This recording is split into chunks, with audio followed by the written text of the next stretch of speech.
Chapter 104. You're at the end of your rope. I'll ask you one last time. Are you going to surrender or resist? Chao Tianmong sneered. Stone City's walls were high, but there were many experts here today. None of them could stop him. It would be a piece of cake for him to raze Stone City to the ground. Chao Tianmong, I advise you to leave now. Otherwise, you'll regret it. Yi Guang continued to shout, but he was not confident. Leizu was in seclusion. With the three families' current strength, it was impossible for them to stop Chao Tianmong's army. It seemed that Chao Tianmong was determined to deal with Stone City. Xiaofu, where's the king-scaled demonic tiger? Du Jinwu frowned and lowered his head to ask Du Xiaofu. The Bai family had Bai Wei in the spiritual pulse realm, and the Yi family had Yi Guang in the spiritual pulse realm. However, the Du family did not have any spiritual pulse realm experts. The king-scaled demonic tiger should have gone to cultivate. Du Xiaofu looked solemn. With Chao Tianmong's army, it would be difficult for them to fight against the drifting Cloud County. The Du family and the other two families were still recuperating. Although they had wiped out the Si family and the Qin family last time, they had suffered great losses. What's more, they couldn't compete in terms of numbers. The total number of people from the three major clans was at most 5,000 to 6,000 people. Even if the people from the various large, medium, and small forces were continuously joining in, there were only a few thousand people. It was unknown whether there were 10,000 people in total. However, there were more than 50,000 of them, and they were probably the best of the best. How could Stone City fight against them? Hearing that the king-scaled demonic tiger was not here, Du Jinwu's face became more solemn. He said to Du Xiaofu, Xiaofu, don't take any risks. Play it by ear. Du Xiaofu nodded. It would be great if the Thunder Lion was here. Unfortunately, the Thunder Lion was in seclusion. It seemed that no one in Stone City could stop Chao Tianmong. Lord Yi, what should we do? Bai Jiru asked Baolin. Fight to the death. Stone City will not surrender without a fight. Yi Baolin shouted in a deep voice as faint profound qi lingered around his body. Under the envelopment of this profound qi, some lightning radiance surged out from his eyes. All disciples of the Du family, listen to my orders. If anyone invades Stone City, kill them. Du Jinwu's expression was ice-cold as he spoke to the Du family's disciples. TSK, it seems like you want to do this the hard way. Kill. Chao Tianmong shouted and swung his arm backward. Boom! Immediately, the profound energy of the tens of thousands of cultivators soared into the sky, and a terrifying aura surged. Kill! Tens of thousands of people suddenly shouted in unison. They moved in unison and rushed towards the city gate. Boom! Chao Tianmong made his move. A terrifying aura burst out from his body. His tall and muscular figure dashed toward the city gate, intending to blast it open. Chao Tianmong, you'll regret this. Yi Guang shouted. He jumped down from the city wall and swooped down. His fist, which was wrapped in lightning, was aimed at Chao Tianmong. Stubborn resistance. Do you think you can turn the tide with your own strength? Yi Guang, you're old and useless. If you know what's good for you, you'd better hand over the Thunder Lion beast as soon as possible. Chao Tianmong stomped his foot on the ground and shot up into the sky. He then threw a punch at Yi Guang's fist. Bang! A muffled sound like thunder rang out. Yi Guang was directly pushed back. Yi Guang had yet to recover from his previous injuries, but Chao Tianmong had not only recovered, but had also made some progress. Their strengths were about the same, so it was only natural that Yi Guang would not be able to stop him. Whoosh! Bai Wei jumped down from the city wall, and a vigorous aura fluctuated. This small stone city actually has 2 pulse spiritual realm cultivators. What a surprise! Just as Bai Wei moved, a chilling laughter rang out.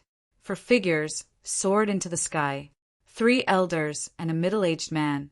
For powerful auras fluctuated. They were all at the pulse spiritual realm and were not below Bai Wei's. The four of them floated in the air as powerful, profound auras surged out from their bodies. Following the surging of these four profound auras, for majestic auras lingered in the air, causing the weather above the city walls to change color. Kill without mercy. Chao Tianmong sneered. In his eyes, the stone city could not withstand a single blow. As he shouted, he once again pounced on Yi Guang. Leave this person to me. The four middle-aged men in the pulse spiritual realm fixed their eyes on Bai Wei. As soon as they shouted, they immediately pounced on Bai Wei. They were the four strongest city lords among the 12 cities in the flowing cloud county. They had long wanted to get their hands on the stone city. Then let's do it. The three elders' faces were gloomy. The three of them directly pounced on the stone city's gate. They formed hand seals and runes surged. The three of them each sent out a beam of profound chi energy that slammed into the stone city's gate. Rumble! The entire city wall trembled. The thick steel gate could not withstand a single attack from the three pulse spiritual realm experts.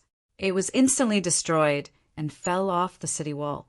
Countless boulders fell from the city wall, causing cracks to appear on the city wall.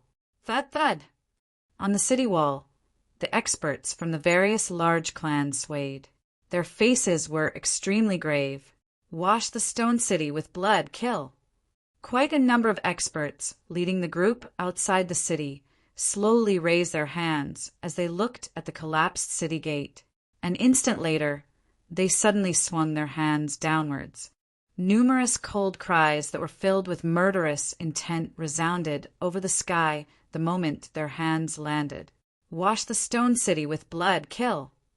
Tens of thousands of elites from the various cities in the flowing cloud county moved together.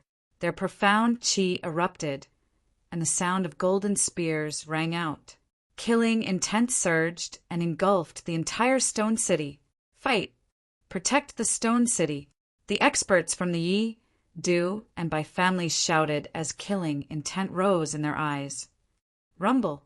The troops from the various cities in the flowing cloud county flooded into the stone city like a flood. Immediately, they collided with the people from the three large clans who were guarding the city gate. In an instant, the roars of demonic beasts rang out. Muffled sounds of energy rang out as the black mass of troops collided with each other. Kill! Fight! Astonishing killing intent spread across the sky. Xiaofu, be careful! Du Jinwu and Du Zhixiong instructed Du Xiaofu. After which, the Du family experts leapt off the city wall and pounced towards the experts from the flowing cloud county. Bai Jiru and the other Bai family experts also followed closely behind. Kill!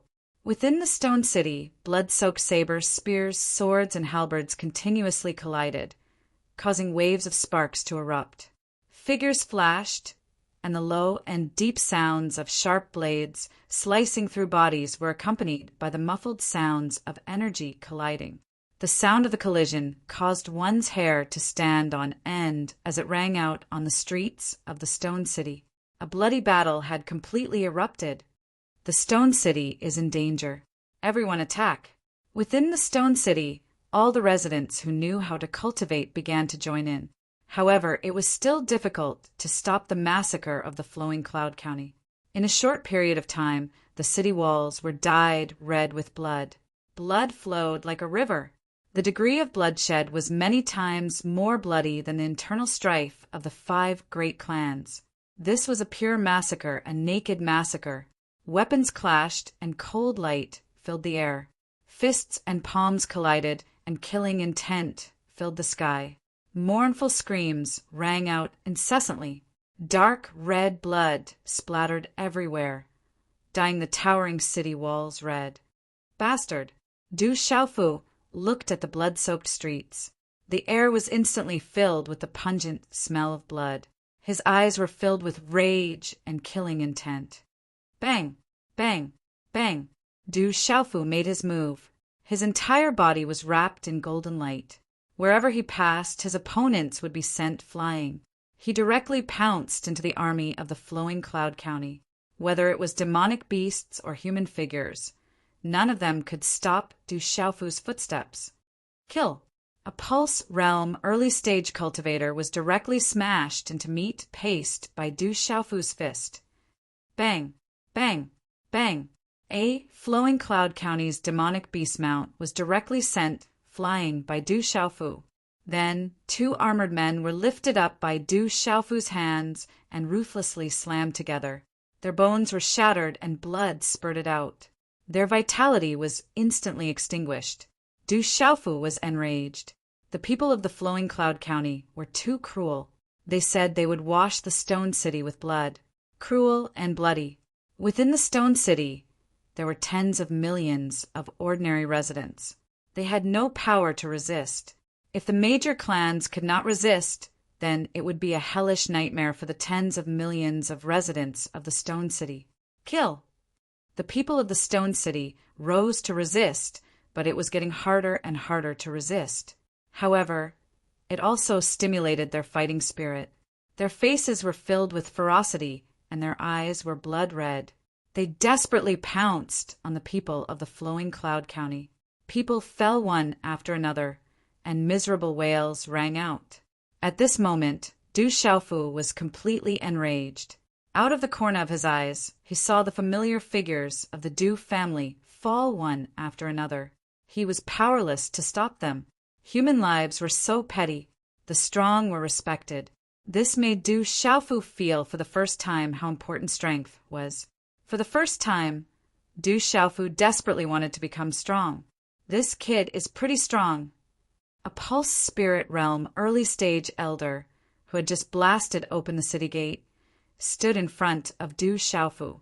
His eyes were filled with admiration. Then, without any delay, his figure swept towards Du Xiaofu, and a claw directly grabbed at Du Xiaofu.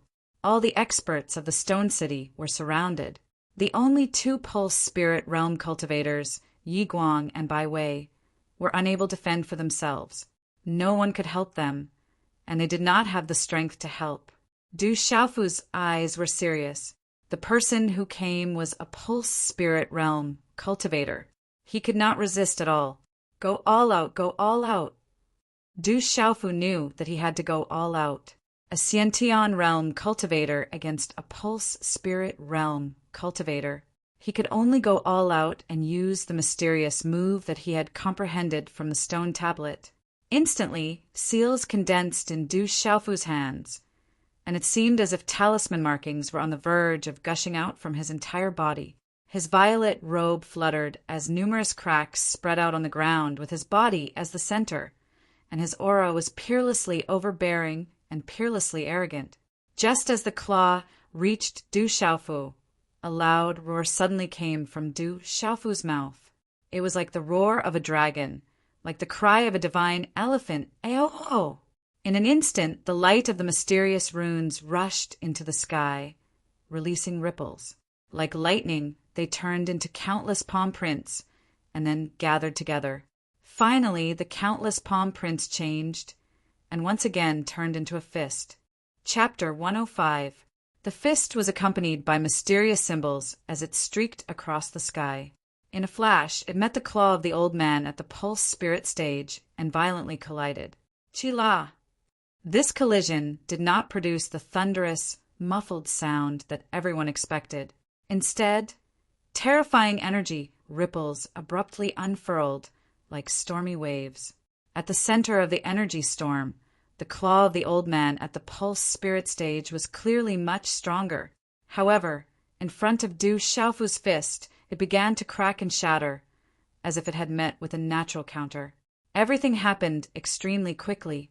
Just as the storm of energy dissipated, the body of the old man at the pulse spirit stage actually staggered several steps back. How can he be so strong? Shock immediately appeared in the old man's eyes. Was that brat really at the perfect Xiantian stage? To think that a perfect Xiantian stage practitioner could directly contend against an initial pulse spirit stage practitioner. Just how strong was this? It was simply abnormal. Stomp, stomp. Du Xiaofu's body staggered backwards. As he retreated, The ground trembled and cracks spread. Soon after, a faint trace of golden blood flowed out from his mouth. The pulse spirit stage is too strong. Du Xiaofu's expression was grave as he wiped the blood from the corner of his mouth with his purple robe sleeve. His complexion was deathly pale. A single move had already exhausted all of his energy. Under the impact of the enormous power, all of his internal organs had been shaken. Du Xiaofu knew that if his body-tempering method had not reached the second level of bone marrow cleansing, it would have been impossible for him to withstand the attack. Brat is indeed very strong, but you can die now. The old man at the pulse spirit stage could see that Du Xiaofu was already an arrow at the end of its flight. With a cold laugh, his killing intent spread. His aura once again surged as he prepared to pounce towards Du Xiaofu once again. Roar! At this moment, a soul-shaking tiger roar suddenly rang out in the sky, causing the attack of the old man at the pulse spirit stage to pause for a moment. On the bloody street, the entire city raised their heads and looked over.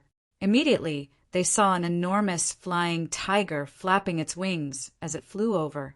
The 200 feet large flying tiger flapped its wings, bringing with it a tornado-like spatial current as it swept across the sky.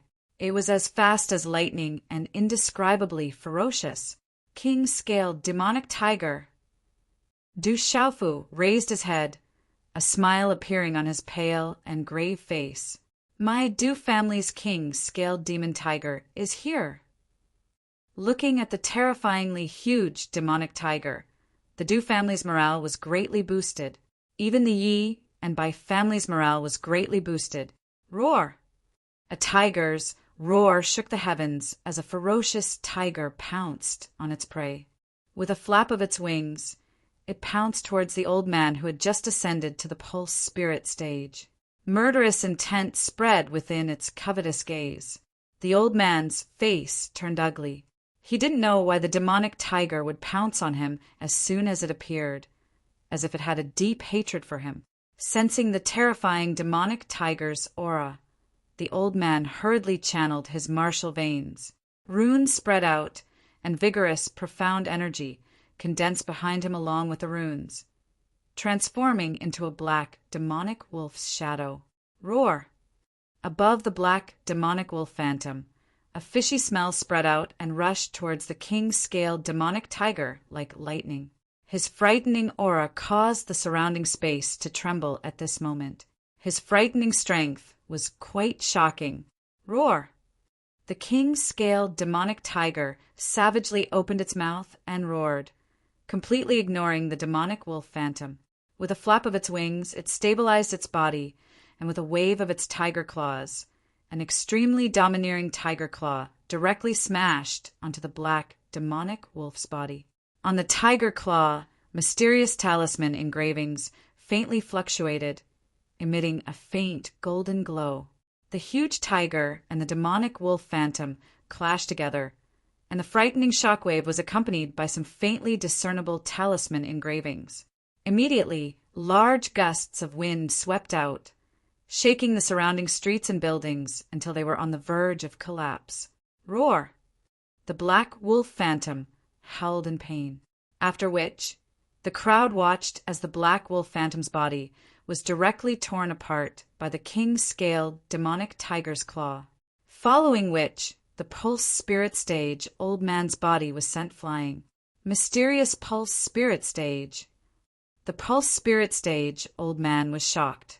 The king-scale demonic tiger had actually reached the mysterious pulse spirit stage. It was stronger than him, who had just ascended to the pulse spirit stage. Coupled with its demonic beast body, it was difficult for him to be its opponent. The little tiger has broken through. It seems that there's really something different about it. Du Xiaofu smiled faintly. The king-scale demonic tiger had disappeared for so many days. Now that it had returned, it had actually broken through. At this moment, there was an additional faint golden talisman engravings on the king-scale demonic tiger's wings and claws. This was something that had not been there before. After breaking through, The king-scaled demonic tiger was even more terrifying than before.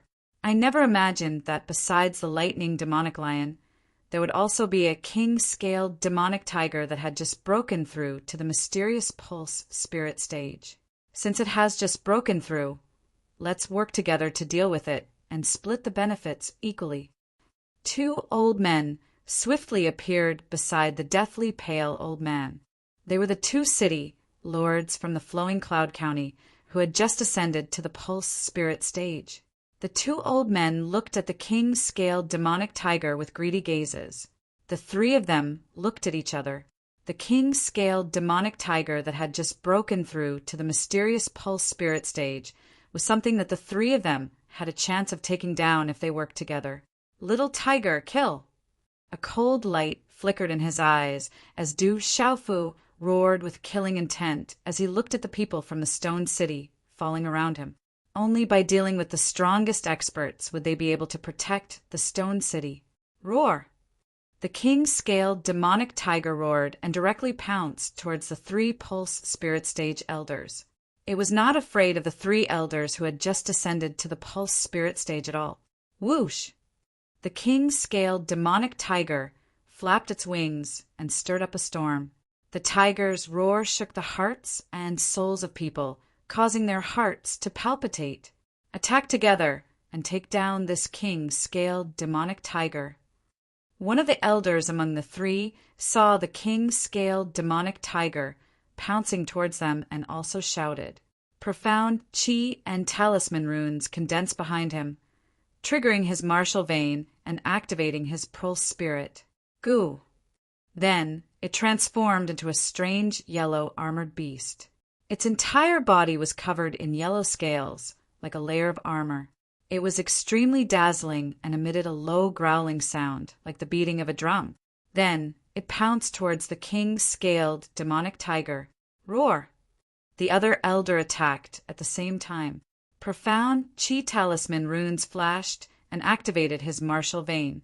As the vigorous profound chi fluctuated, it finally transformed into a strange demonic beast shadow.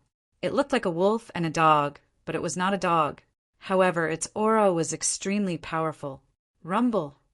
Instantly, the king-scaled demonic tiger flapped its wings and clashed with the three elders who had just ascended to the pulse spirit realm. It caused the surrounding space to become chaotic, making it difficult for people to see clearly.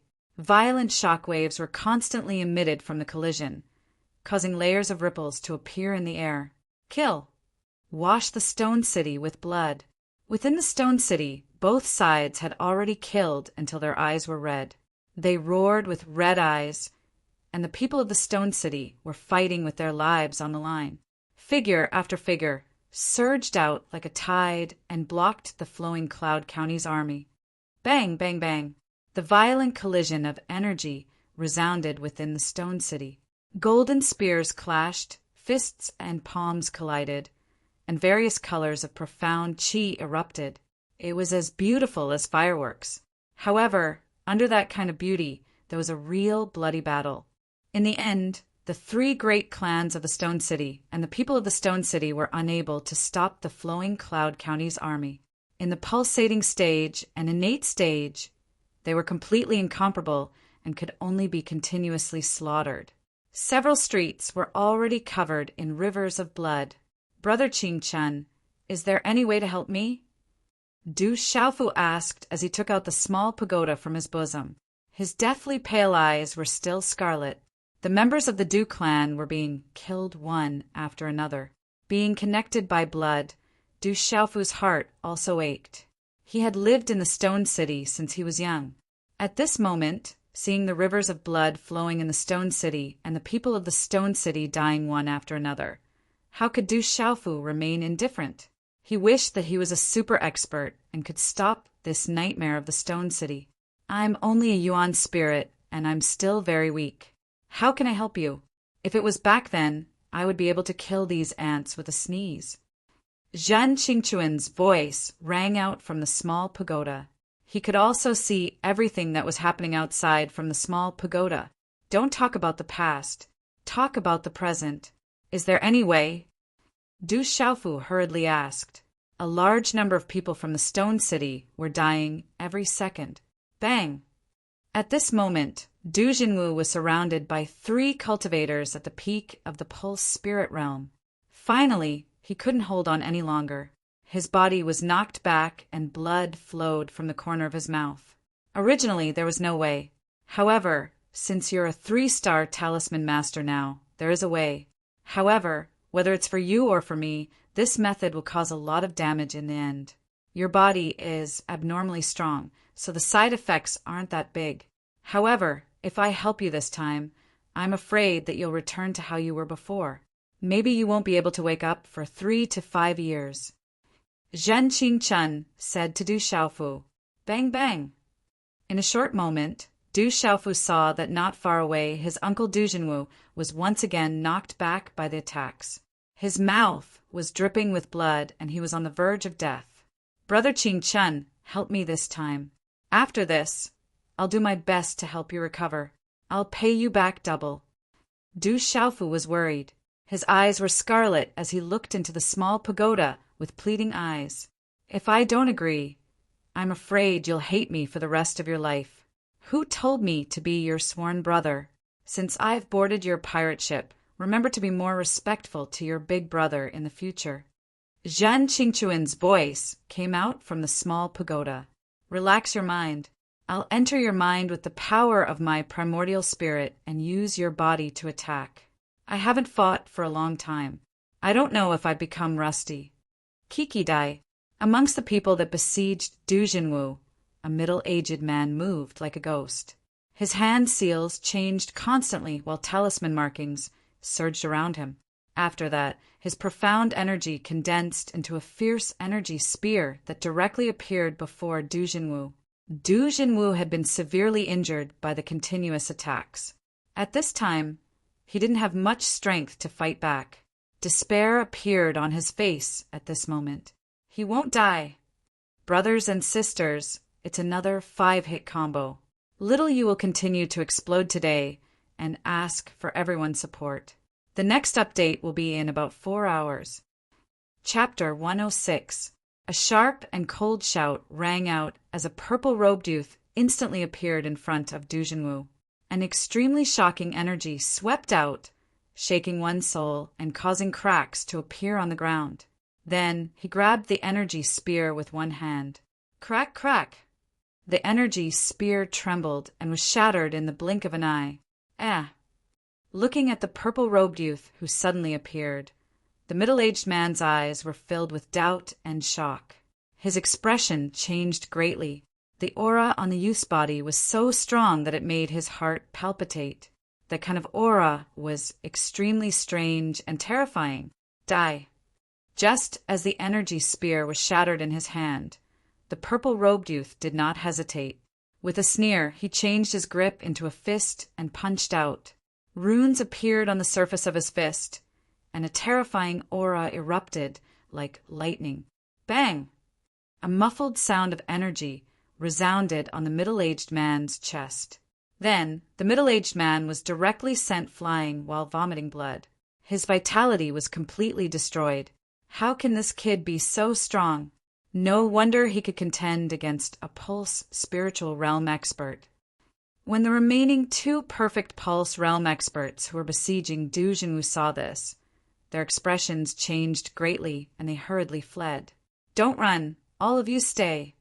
The youth's voice rang out, and it seemed to be different from his usual voice. Swish, swish. As his voice fell, his aura erupted. 2 finger imprints shot out. The finger imprints were accompanied by runes as they pierced through space. They were as fast as lightning and as powerful as thunder. Swoosh, swoosh. 2 great perfection pulsation realm martial artists, who were in a hurry to escape, had their backs pierced with bloody holes. Their bodies fell to the ground. Something doesn't seem right. Du Jinwu's eyes revealed a puzzled expression.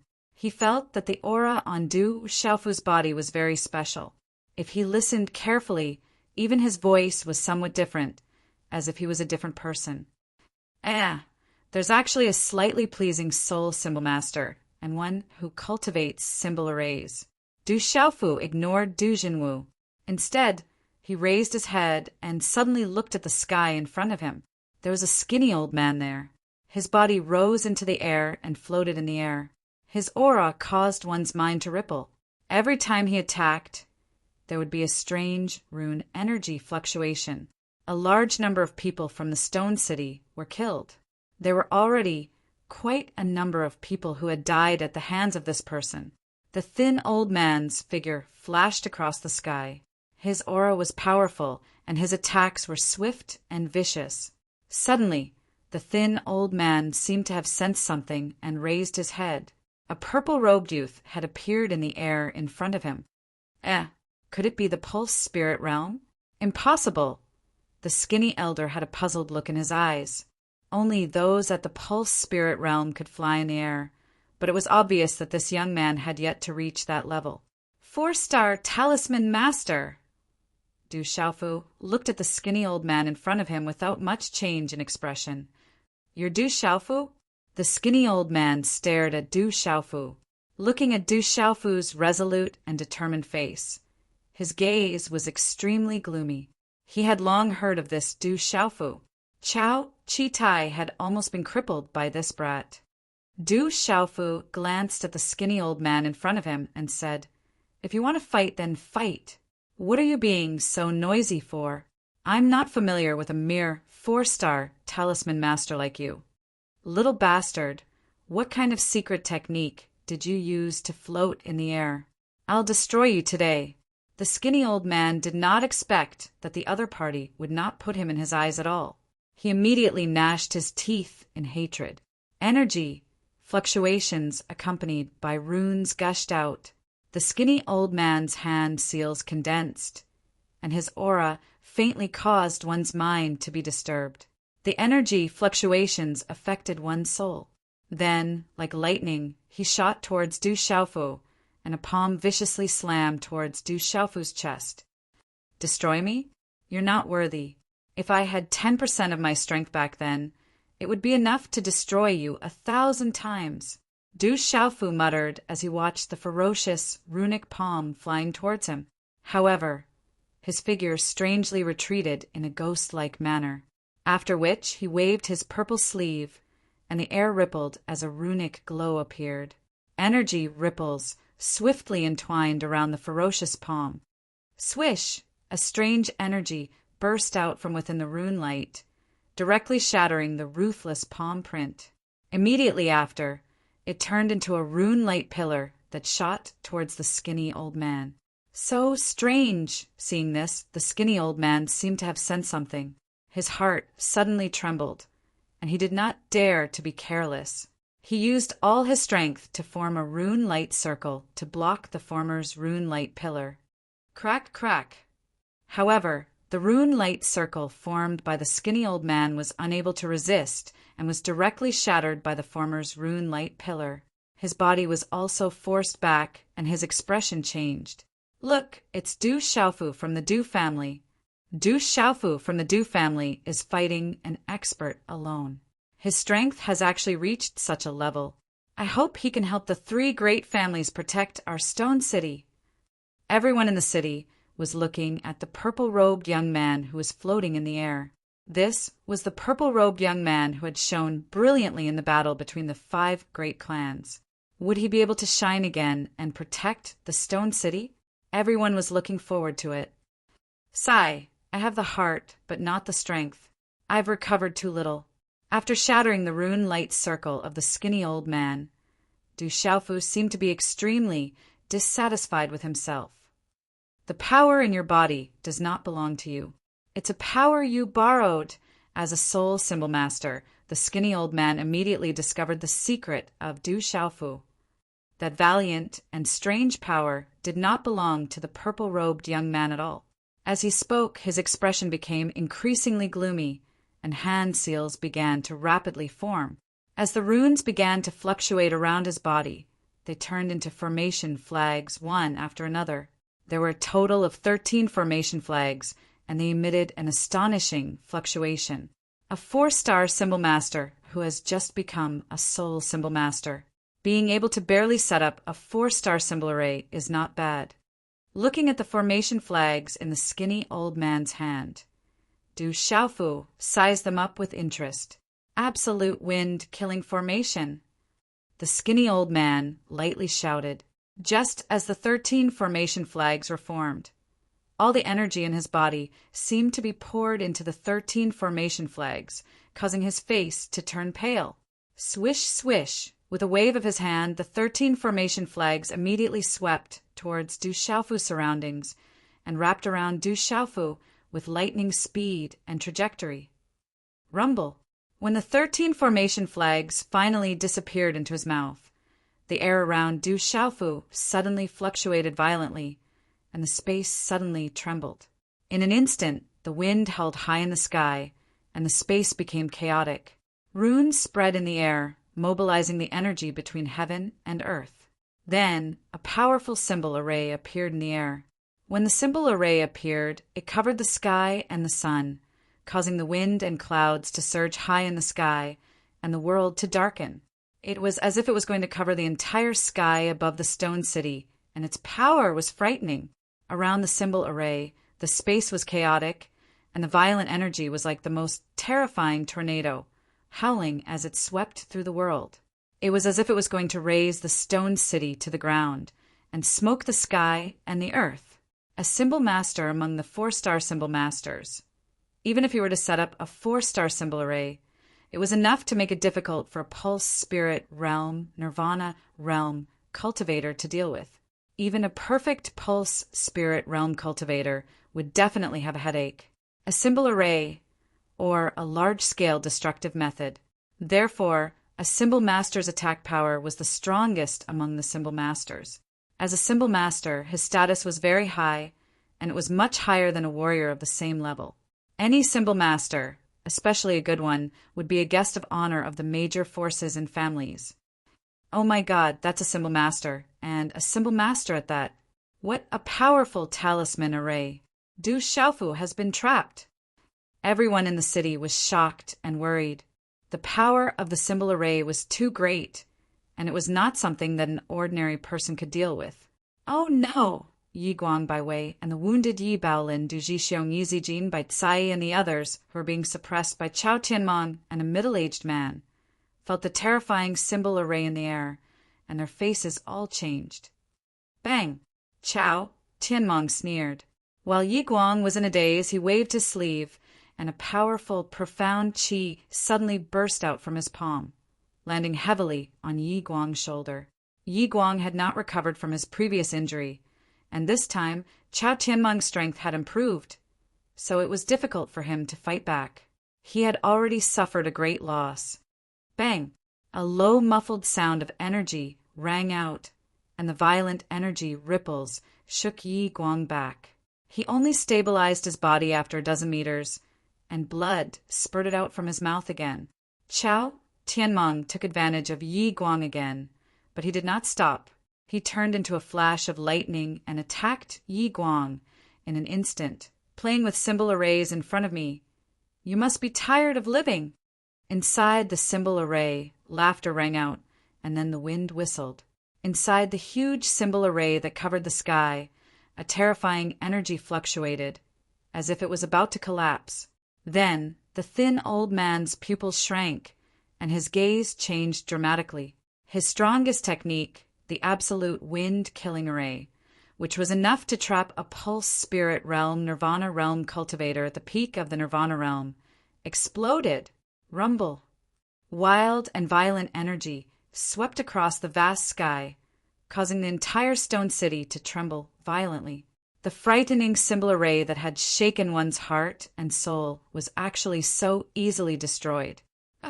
The thin old man's pale face turned pale, and blood gushed out from the corner of his mouth on his shocked face. Whoosh! At the same time, a blurry figure in a purple robe rushed out from the destroyed symbol array like a ghost. A symbol palm print, wrapped in dazzling symbol light, mercilessly went straight for the thin old man's chest. Everything happened too fast, and the thin old man, who was continuously injured, could only retreat quickly. Chapter 107. However, the runic palm print that caused his soul to tremble grew closer and closer in his constricted pupils. Bang, bang! The purple figure was too fast. The rune palm print landed on the skinny old man's chest like a bolt of lightning, causing energy to pour out. You have the power of the primordial spirit. You are... At this moment, the skinny old man's pupils dilated. His face was aghast, and his eyes were filled with unwillingness. At the last second, he finally discovered a secret. He realized that Du Xiaofu had the power of the primordial spirit. There was an elite primordial spirit. To be able to condense the primordial spirit, this proved that the cultivation of the primordial spirit had already reached the legendary level. That level of cultivation was not something that he could compare to. He was truly unlucky. However, before the skinny old man could finish a sentence, he could not help but scream. Then his body flew out in a sorry state. Finally, he fell from the sky, and his life force was destroyed. He was definitely dead. The spiritual symbol master has been killed. Everyone looked up at the sky. When they saw that the terrifying spiritual symbol master had been killed by Du Xiaofu, they were filled with shock. Then they were ecstatic. The morale of the Sure City was greatly boosted. However, to the people of the Flowing Cloud County, this was a huge blow. Elder Hung! Chao Tianmong, who was fighting with Yi Guang in the distance, shouted in anger. A 4-star spiritual symbol master. He had paid a hefty price to invite him to the Flowing Cloud County. It was because his sect had some relationship with Elder Hung that he was able to invite the 4-star spiritual symbol master to the Flowing Cloud County. Since there was a 4-star spiritual symbol master in the Flowing Cloud County, the Flowing Cloud County had always had a high reputation in the surrounding counties. However, Chao Tianmong had never expected that the talisman master he had hired from the Flowing Cloud County would end up like this in the end. He had actually lost his life in the Stone City.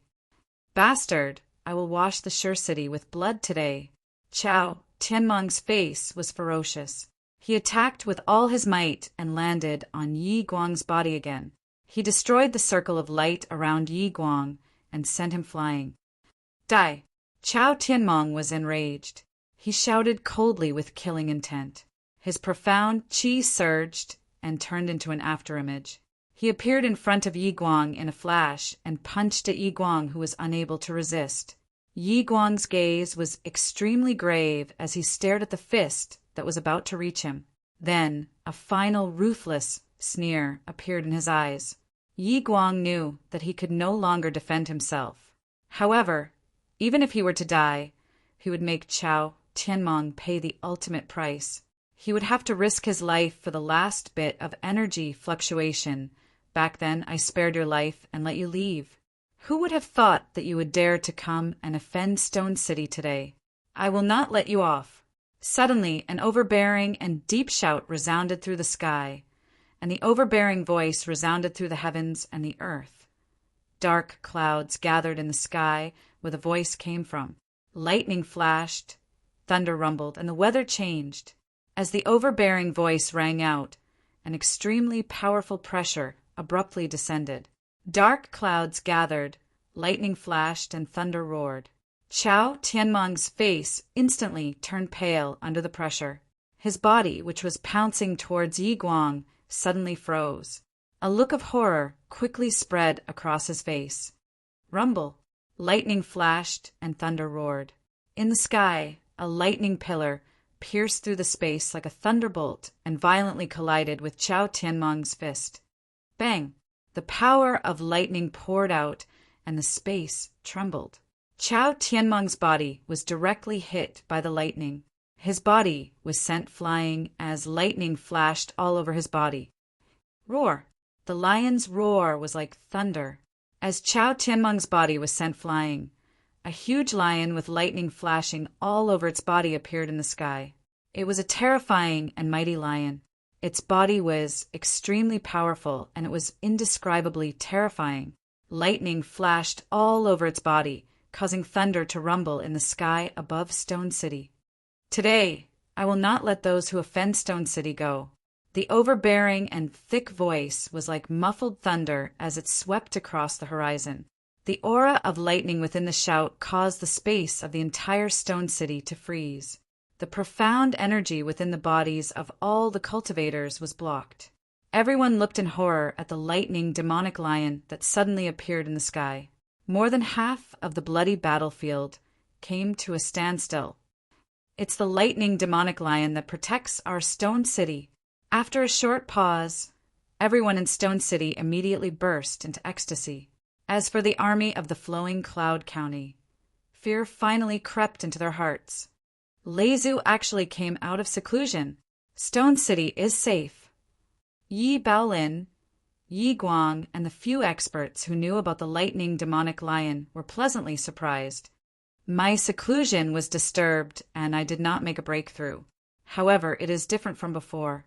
It is full of vitality, and it seems to have benefited from the blood of the golden-winged great rock. Du Xiaofu muttered as he raised his head to look at the majestic, lightning, demonic lion. His eyes were filled with curiosity. Roar! The king-scaled demon tiger roared. A pair of tiger claws tore apart the armored beast that was covered in yellow scales and the demonic beast illusionary figure that looked like a wolf, yet not a wolf. Yet not a dog.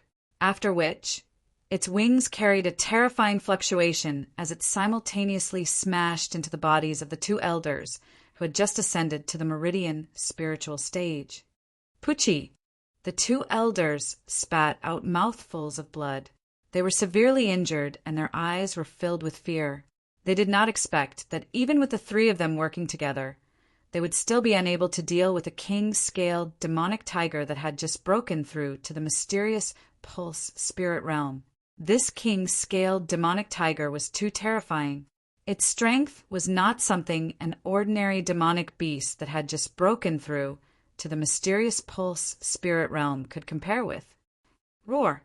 The king-scaled demonic tiger roared. Having just broken through to the mysterious pulse spirit realm, it was enough to resist the combined attack of 3 Pulse Spirit Realm experts. The tiger's mouth roared ferociously as it swallowed the elder that was attacking Du Xiaofu into its mouth. Run! The lightning demonic lion is still here. Run! The 2 elders who had just been seriously injured by the king-scaled demonic tiger were already scared out of their wits. At this moment, when they saw the lightning demonic lion that had suddenly appeared, they did not dare to stay any longer and wanted to escape. Roar! However, how could the king-scaled demonic tiger let go of the 2 severely injured Pulse Spirit Realm experts? It flapped its wings and flew out as fast as lightning, like a fierce tiger pouncing on its prey. In an instant, the king-scaled demonic tiger grabbed the head of the slower elder in its claws. With a forceful squeeze, the elder's head exploded. Immediately after, the king-scaled demonic tiger chased after the second elder. How could someone with 2 legs run faster than someone with wings? Not long after, the old man was unable to escape his fate and was directly swallowed into the king-scaled demonic tiger's bloody mouth. Not good. The lightning demonic lion is still alive.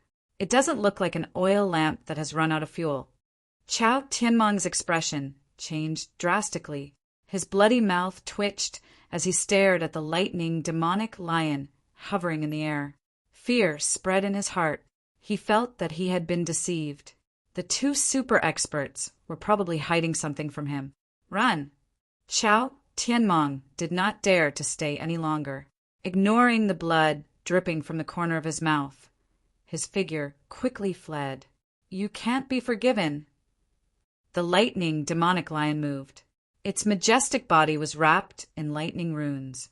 Like a lightning ball, it swept across the sky and pounced towards Chao Tianmeng. Its speed was many times faster than Chao Tianmeng's. Suddenly, a lion claw landed on Chao Tianmeng's shoulder as lightning energy surged out. 2 lords, you must be here. 2 lords, please save me. Chao Tianmeng was horrified. Under the lightning, demonic lion's aura, he did not even have the courage to resist. At this point, he could only gamble on whether the 2 super experts would save him. He came to Stone City because of the two super experts. They were also the ones who told him that the lightning demonic lion's oil lamp had run out. Hearing Chao Tianmeng's sudden cry for help, everyone was shocked. Could it be that there was another expert behind Chao Tianmeng? If Chao Tianmeng called them lords, then who is this expert? Could he be able to resist the lightning demonic lion? The lightning demonic lion's huge lion eyes flashed with lightning energy. Its body was slightly sluggish. I can't believe that an animal that has run out of oil can still be rejuvenated. What a surprise! At this moment, an indifferent voice suddenly rang out in the sky.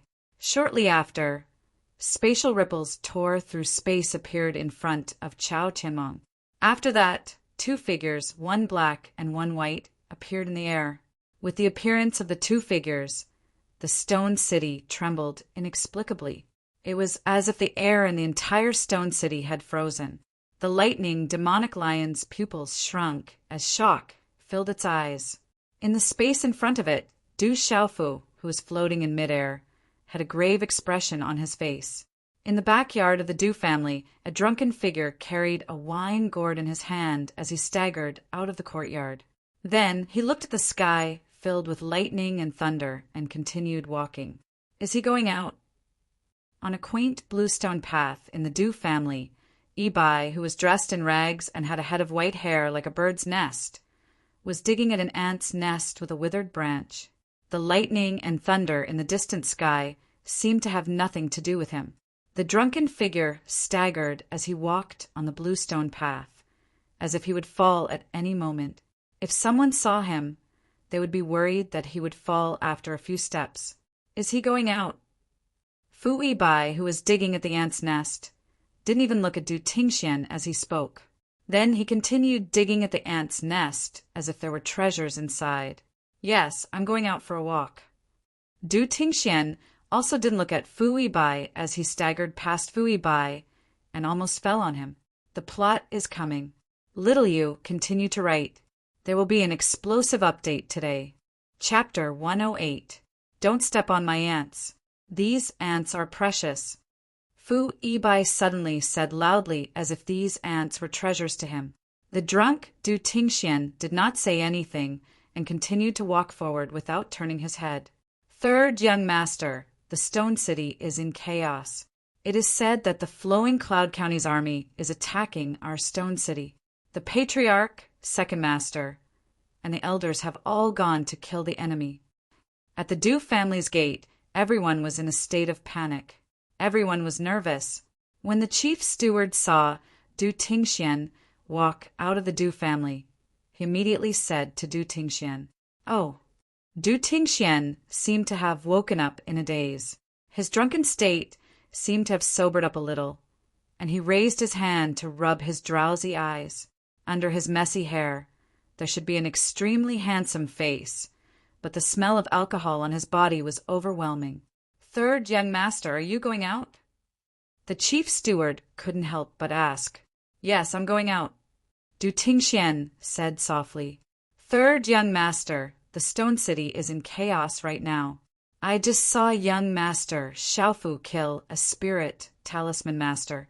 It's too chaotic. Third young master, it's better if you don't walk around. The chief steward did not have a high cultivation, but his eyesight was extraordinary. He did not go to kill the enemy because he wanted to protect the Du family. It's fine, I'll just go kill a few people. Du Tingxian said. Then, his drunk body walked out of the Du family street. For some reason, everyone's vision blurred and his drunk body appeared at the entrance of the street. Kill a few people. What's wrong with the third master today? He seems a little different. Many of the surrounding Du family members were puzzled. They all felt that the third master was a little different today. His drunk back seemed to be straightening up. Following the appearance of the two figures, one black and one white, they both wore cloaks that covered their faces, making it difficult to see their appearances. However, the invisible aura that spread out from their bodies was enough to tell everyone how powerful their cultivations were. When Chao Tianmong saw the two figures, one in black and one in white, he was surprised and happy at the same time. He immediately cried for help. "My lords, please save me." The black-robed figure ignored Chao Tianmong. Instead, he glanced at the thunder demonic lion and said, "The aura of this beast seems to be special. Even when the oil lamp is exhausted, it is still alive. I will keep you alive later. I am interested in studying you." As his voice faded, the black robe gently waved his dirty sleeve. The surrounding space immediately trembled, as if there was an invisible natural energy fluctuating. Finally, with a shocking speed, it appeared on the lightning demonic lion's lion claw, which had just landed on Chao Tianmong's shoulder. Hula! Immediately, the power of thunder and lightning was destroyed. Then, a rune spread out and enveloped the thunder lion. Roar! The thunderbolt lion had no choice but to let Chao Tianmong go. It roared, and a thunderbolt shot out of its mouth along with a thunderbolt talisman. It quickly collided with the talisman that was enveloping Chao Tianmong. Boom! When the two energies collided, thunder and lightning raged and exploded. The surrounding space immediately collapsed, and a strong wind swept out. The talisman that the black-robed figure had shot out did not dissipate after the collision. Instead, it suddenly emitted a dazzling light. Hula!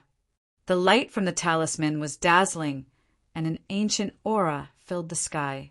Finally, it connected with each other, and like a huge net, it passed through the space and enveloped the thunder demonic lion. Roar! The thunder demonic lion seemed to have sensed something. Its eyes were filled with shock. Thunder and lightning surrounded its body, and like numerous thunder pythons, it blocked the huge talisman net.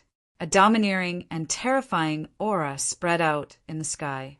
However, although the power of thunder and lightning was domineering and terrifying, it did not seem to have any effect in front of the huge talisman net. The huge talisman net was not afraid of the power of thunder and lightning. It shrunk tighter and tighter, and an ancient aura spread out. Then, it tightly wrapped around the thunder demonic lion. Bang! No matter how the thunder demonic lion struggled, and even if it wanted to return to its original size, it could not break free from the huge talisman net. Finally, the huge talisman net wrapped around the thunder demonic lion, and its body fell from the sky. The tremors caused the ground to crack, and it could no longer move. "Thank you, sir, for saving my life. Thank you, sir." After escaping death, Chao Tianmong's face was pale. He was still in shock, and he immediately went to the black-robed figure's side. "Trash! What's the use of keeping you alive?" The black-robed man's eyes were cold and indifferent as he spoke. He gently waved his hand, and a palm imprint swiftly pressed down on Chao Tianmong's head. Chao Tianmong had yet to recover from his shock, and the palm imprint landed on his head. With a dull thud, the energy spread out. Chao Tianmong's frightened and regretful eyes instantly froze, and blood flowed out from the corner of his mouth. Bang! Then, Chao Tianmong's tall and strong body was smashed into a mist of blood by the black-robed man's hand. Too powerful. The person who came is a supreme expert. In just a few moves, the black-robed figure had restrained the thunder demonic lion and killed Chao Tianmong, the princess of Lu Yun County. The entire city fell silent in shock. Everyone looked up at the sky in horror. The two figures, one in black and one in white, who had suddenly appeared, were too powerful. The black-robed figure did not care about anyone's gazes. The indifferent aura that he emitted made it seem as if the entire city was just an ant in his eyes. "I didn't expect you to have a primordial spirit with you. No wonder you have been different recently." However, the gaze of the black-robed man under the cloak finally landed on Du Xiaofu. It was as if he could see through Du Xiaofu with a single glance. "The place you came from is not simple. I'm afraid this borderland is not suitable for you." Du Xiaofu looked at the black-robed figure and said, "Your primordial spirit seems to have a good eye, and it seems to have an extraordinary background. However, Since you are among them, I will kill you as well, the black-robed figure said coldly. Kill me. Du Xiaofu was clearly enraged.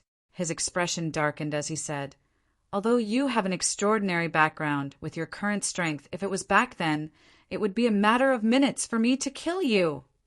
You are courting death. As these two simple words rang out, the black-robed man made his move.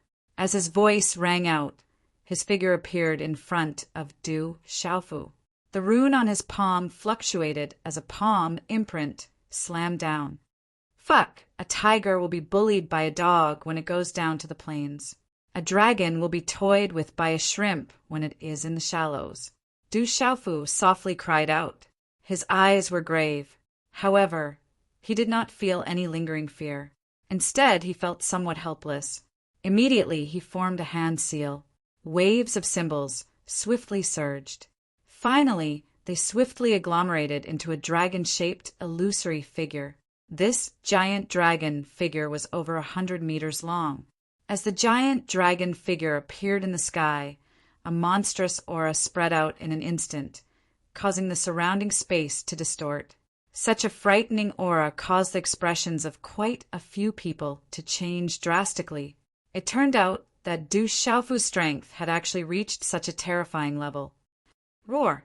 The dragon's roar shook the sky, and the surrounding space distorted. The terrifying aura caused people's hearts to tremble. Then it collided with the rune palm print. Chi, chi, chi, chi! Such a collision happened in a flash.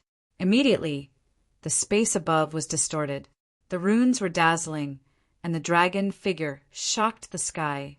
However, in the end, the dragon figure seemed to lack momentum and was directly destroyed by the runes. It turned into rune fragments that covered the sky and scattered everywhere. Puchi! Du Xiaofu's body was also sent flying. In the end, he landed on the ground and staggered back a dozen steps before stabilizing his body. Then he spat out a mouthful of blood, and the aura on his body immediately withered. Kid, the person who came is too strong. I've already done my best. Be careful. Don't die. Zhen Qingquan's voice rang out in Du Xiaofu's mind. Just now, Zhen Qingquan had been using the power of his origin spirit and Du Xiaofu's body as a carrier to attack. However, Zhen Qingquan's origin spirit had recovered too little in the end. At this point, he was already powerless. He could not even stay in Du Xiaofu's mind. Although Du Xiaofu's body was controlled by Zhen Qingquan, he had seen and understood everything that had just happened. As the power of Zhen Qingquan's origin spirit receded, his aura immediately withered, and he almost fell to the ground. Du Xiaofu looked at the two figures in midair, one in black and one in white. His expression was extremely solemn. The invisible aura fluctuations around the two figures seemed to have frozen the space. In terms of strength, they were definitely the strongest people he had seen so far. No one knew if the black-robed figure was surprised because Du Xiaofu had blocked the attack just now, or because Du Xiaofu had recovered. His expression could not be seen clearly under the cloak. Then he shook his head slightly and said in an indifferent voice, Anyway, the result can't be changed. I should have completely eliminated all future troubles. Now die. After the indifferent voice sounded, the black-robed figure swooped down and waved his hand. A claw directly grabbed at Du Xiaofu. Chi-la! A terrifying ancient aura enveloped Du Xiaofu's body first, causing Du Xiaofu to be unable to move at all. The cloak of the white-robed middle-aged man in the air moved slightly. There seemed to be some fluctuations in his expression, but no one knew what he was thinking. Xiaofu, be careful! Everyone's eyes were filled with horror. Their hearts were in their throats for Du Xiaofu. The black-robed figure's strength was really too terrifying. Du Xiaofu's eyes turned scarlet as he looked at the claw coming at him. However, at this moment, there was nothing he could do. He did not even have the right to fight with his life. Recently, Du Xiaofu had been a little happy in his heart. His strength had improved tremendously. Sooner or later, He would become stronger and stronger and eventually become an expert.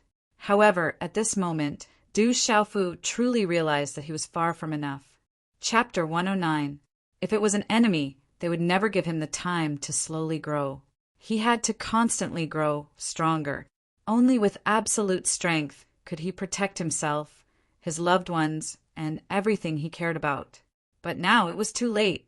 The claw descended, getting closer and closer. Du Xiaofu's pupils dilated. At this moment, Du Xiaofu deeply felt how insignificant he was in front of a true expert. If he loses even a single hair, I will make you regret ever being born. Suddenly, just as the claw of the black-robed figure was less than 3 inches away from Du Xiaofu, a faint voice quietly sounded from behind Du Xiaofu. Then a tall and straight figure slowly walked out from behind Du Xiaofu. It seemed slow, but in an instant it was in front of Du Xiaofu. It was a dazzling sight.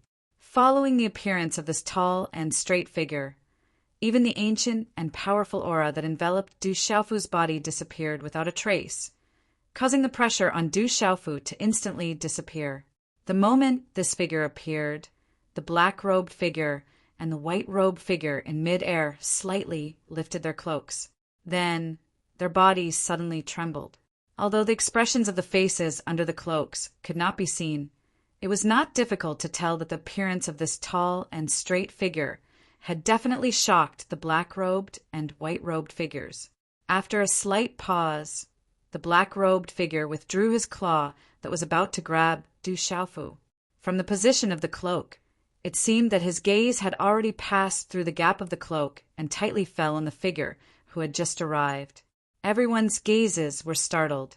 Immediately, everyone's gaze fell on the tall and straight figure that had suddenly appeared in front of Du Xiaofu. After clearly seeing who it was, everyone's eyes were filled with indescribable astonishment.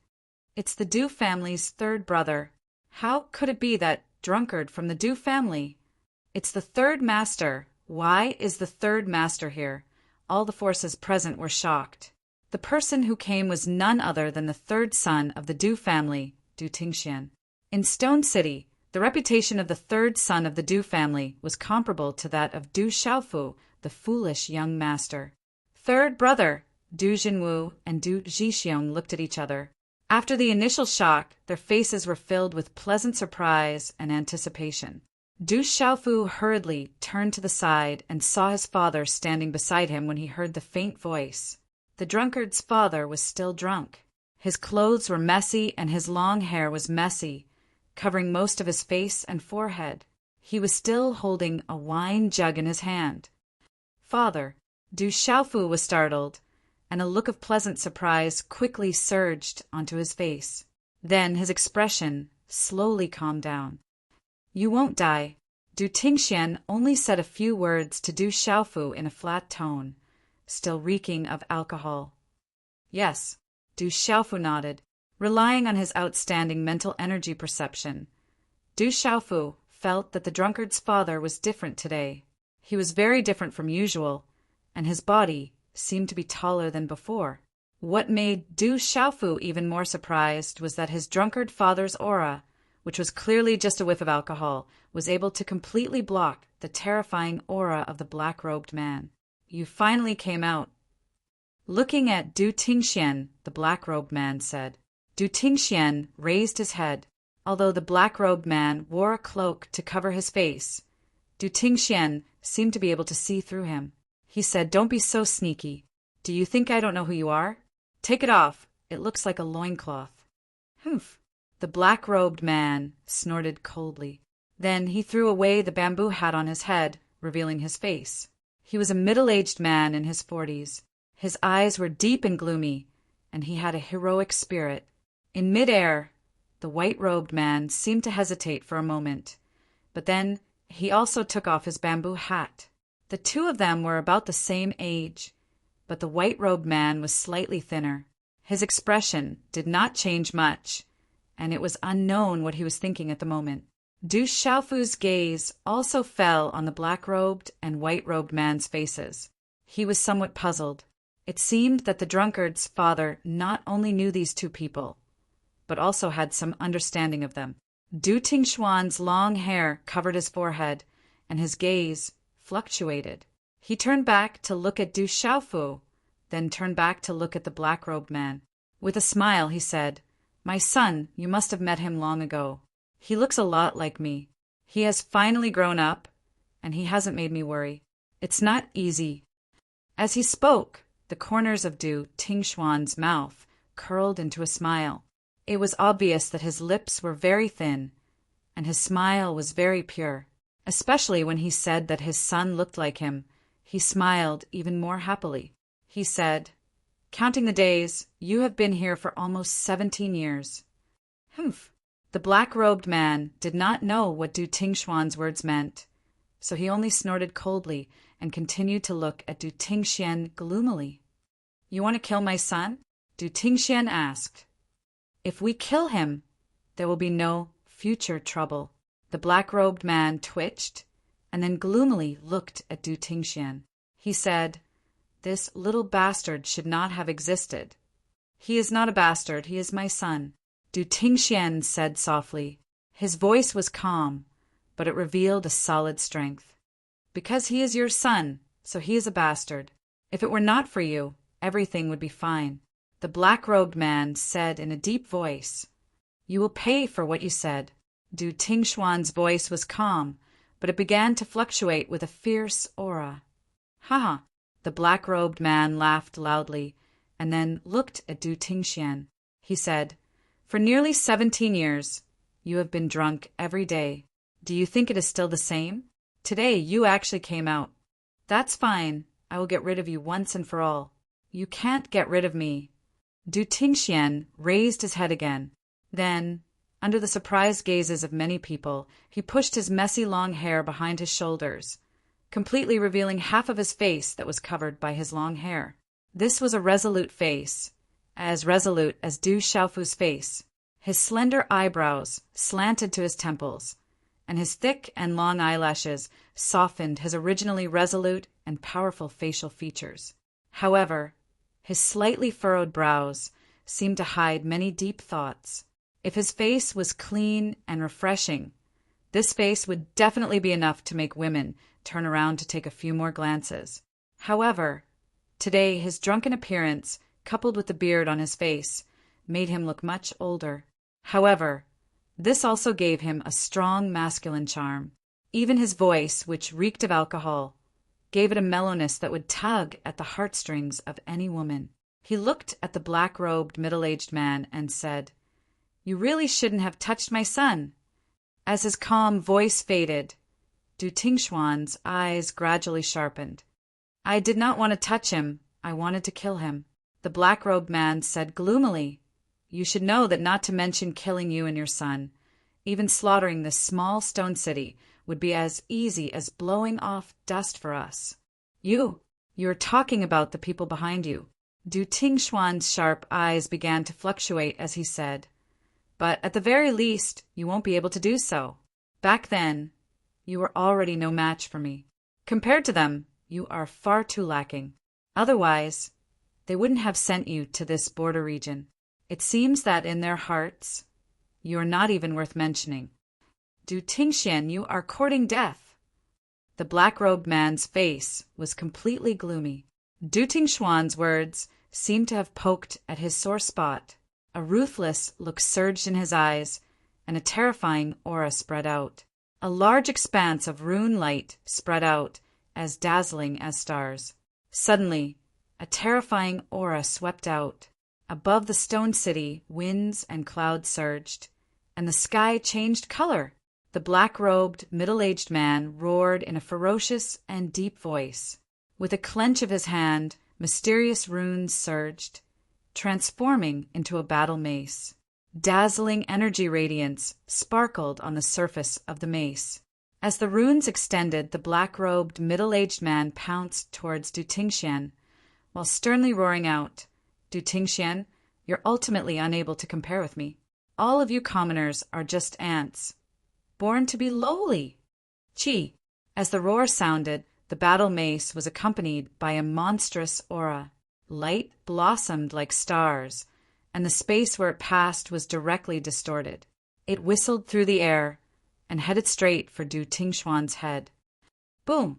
Just as the battle mace arrived in front of him, the corners of Du Tingxuan's mouth slightly twitched. His sharp pitch-black eyes were filled with killing intent. Suddenly, it was as if he had changed into a different person, as a terrifying aura suddenly erupted from his body. At this moment, Du Tingxian was no longer the usually drunk third brother of the Du family. The terrifying aura that suddenly spread out from his body was enough to cause the sky to change color. His figure moved, and instead of advancing, he retreated. Du Tingxuan's eyes were filled with killing intent as he calmly looked at the dazzling battle mace that was rushing towards him. He did not have the slightest intention of dodging. At some point in time, mysterious runes flew out from his palm and transformed into a long spear. Lightning flickered on the long spear, and the resplendent lightning wreaked havoc in the vast sky. It was extremely terrifying and shocking. Gee! In front of the battle mace, the space exploded. However, just as the battle mace appeared less than an inch away from Du Tingxian, Du Tingxuan's figure turned into an afterimage that floated in the sky. The battle mace pierced through Du Tingxuan's afterimage, and the afterimage shattered, causing ripples in the air, which was dazzling to the eyes. The instant the battle mace penetrated Du Tingxuan's afterimage, the pores on the black-robed, middle-aged man's body immediately stood up, after which his dark and solemn eyes were greatly shocked. Soon after, he saw that the tall figure, which had disappeared, had already appeared less than a meter in front of him. Gee! In his panic, the black-robed, middle-aged man could only arrange a small, star-like, protective rune halo around his body. For nearly 17 years, if I wasn't drunk every day, how could they be at ease? But did you really think that I was drunk every day all these years? Brothers, there are still 3 hours left today, and there are only a dozen or so more flowers to reach 300. Can you help Xiao Yu reach 300? Xiao Yu, continue to write. There are more explosions today. Xiao Yu doesn't know how many explosions tomorrow, the day after, and the day after that will be, but he will do his best every day. He still has strength today, so there will be more in a while, and he will not be lazy. Chapter 110. Murderous intent filled his pitch-black eyes. The long spear in his hand trembled as lightning surrounded it. It was as if a lightning dragon was descending from the heavens. Accompanied by the flickering of lightning, it brought along a thunderous sound as it violently streaked across the sky. Roar! The thunder dragon spear easily pierced through the small, star-sized runic circle and directly plunged into the black-robed, middle-aged man's chest. Rumble! At this moment, the sound of thunder resounded. Above the stone city, lightning flashed and thunder rumbled. I said before that you will pay the price. In front of me, you have no right to be arrogant. The light dimmed as Du Tingxian pulled out the lightning energy spear from the black-robed, middle-aged man's chest. However, the lightning energy spear immediately turned into a mysterious rune and returned to his palm. Looking at the black-robed, middle-aged man's stiff face, Du Tingxian said indifferently, "You can't touch my son, Du Tingxuan's son." His voice was extremely calm, but it was extremely sharp. Crash! Following Du Tingxuan's words, the black-robed, middle-aged man's body, which was absolutely terrifying, had lightning flashing from the inside out. In the end, it turned into a bloody mist. With just one move, a terrifying expert that even the thunder demonic lion was no match for was killed by Du Tingxian. The entire scene trembled, and everyone's faces changed.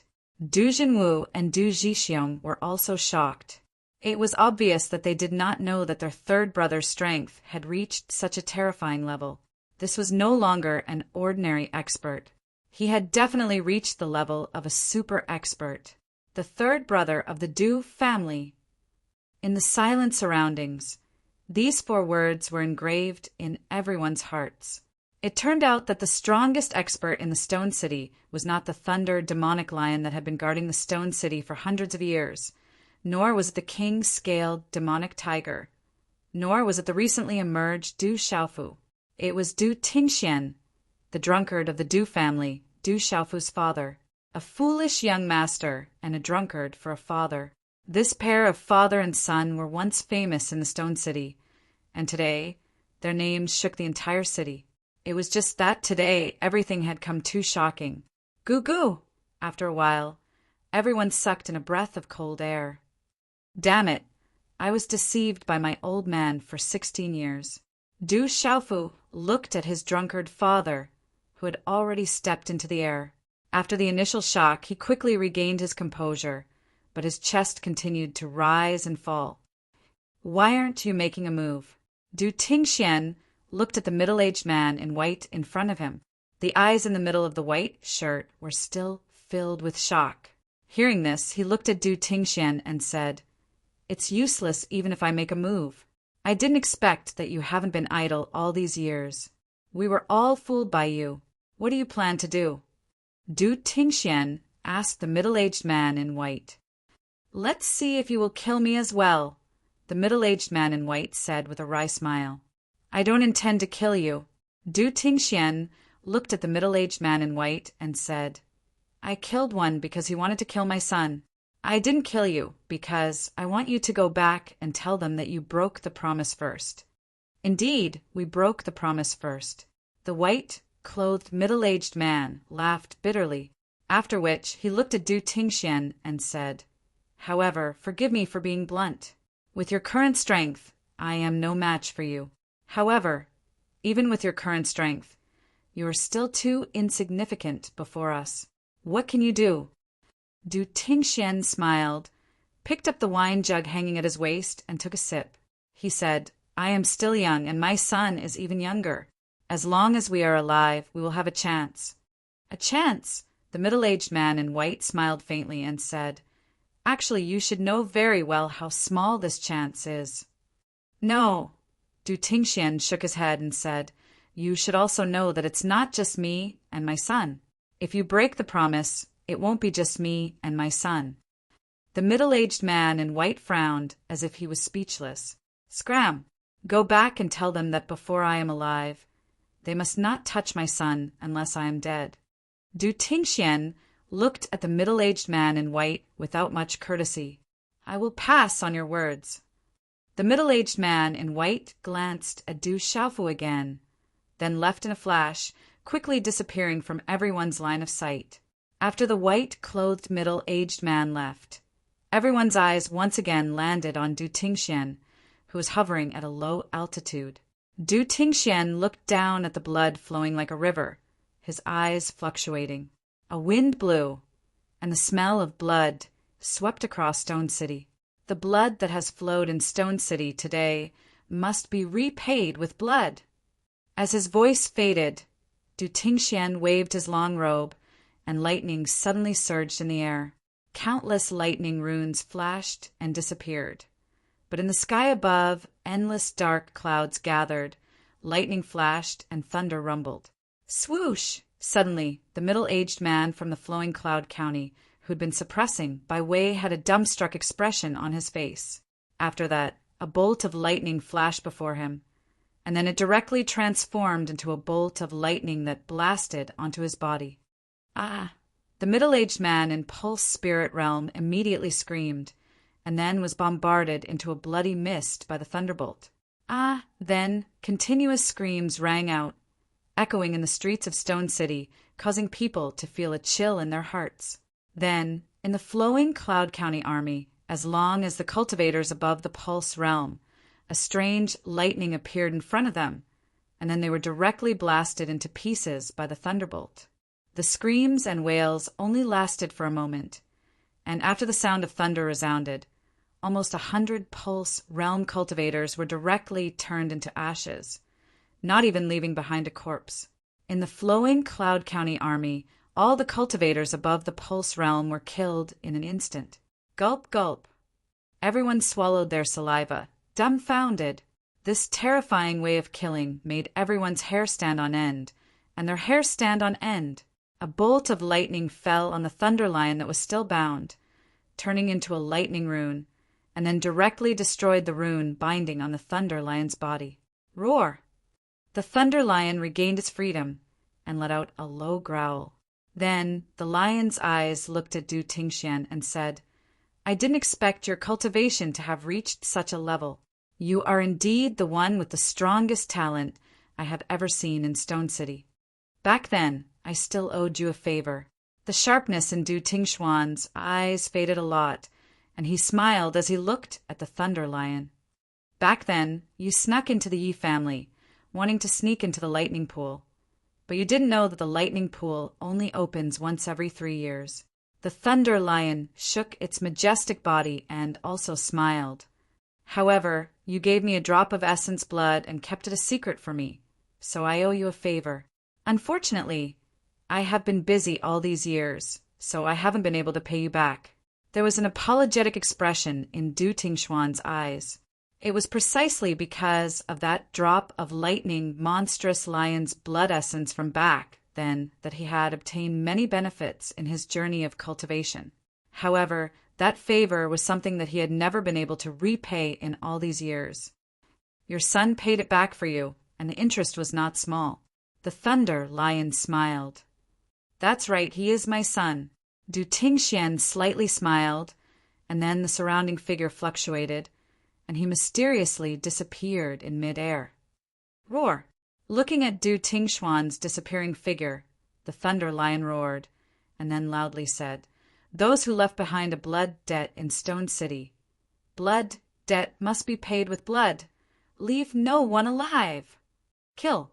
Shocking murderous aura swept through the sky, and within Stone City there was a massacre. There were no more experts in the flowing Cloud County army, and it was difficult for them to fight against Stone City. What awaited them was a massacre by the people of Stone City.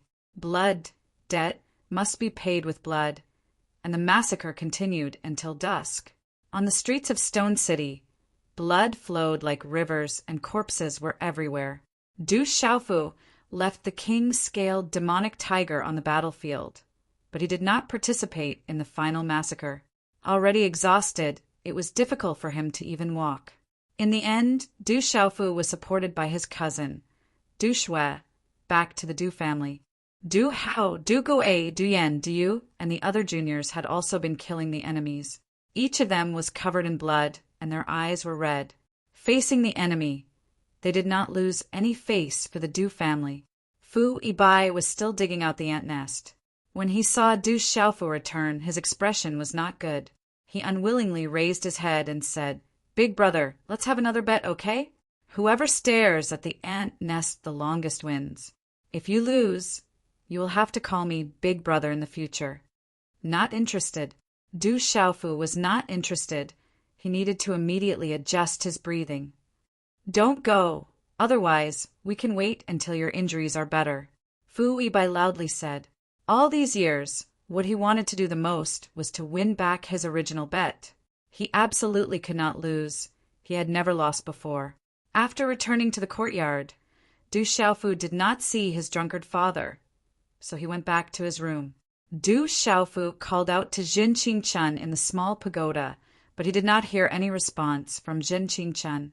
In the end, he sat cross-legged on his bed and began to adjust his breathing. At night, no one slept in Stone City. The bloody battle during the day was still lingering in everyone's mind. Overnight, all the major families and forces in Stone City tidied up the corpses of their family members. Looking at the corpses of their friends and family members, there were endless cries of grief and indignation. The sound of sobbing lingered in the air above Stone City for a long time, making people feel unbearable grief. 3 days later, Du Xiaofu finally stopped cultivating in his room. Phew! After exhaling a mouthful of turbid air, the faint golden light in his eyes receded. Du Xiaofu's pale face regained some color, but it was not difficult to see that he had not fully recovered from the fluctuations in his aura. Brother Qing Chen, Du Xiaofu took out the small pagoda and poured his xianqi into it. However, there was no reaction from the small pagoda at this moment. This made Du Xiaofu's heart tighten as he began to truly worry. Although he had never paid much attention to Zhen Qingchen, Du Xiaofu had long since considered Zhen Qingchen as his big brother. Zhen Qingchuan's guidance made Du Xiaofu feel grateful. His primordial spirit has been exhausted to the extreme, so he should have fallen into a deep slumber. Nothing will happen to him. A faint voice was heard as a tall figure appeared in Du Xiaofu's room. 10 p.m. Today's update is complete. Brothers, please rest early after you have contributed flowers, recommended coffee, etc. Tomorrow, shall you continue to work hard? Once again, I would like to thank the brothers for sending the flowers over 300. Chapter 111. Du Xiaofu raised his head, looking at the tall figure who had entered noiselessly before him. It was his drunkard father, but today his drunkard father was untainted by even a speck of dust, and had even changed into a brand new set of clothes. It was a green robe. Du Xiaofu remembered that this green robe was the one he had bought for his drunkard father last time.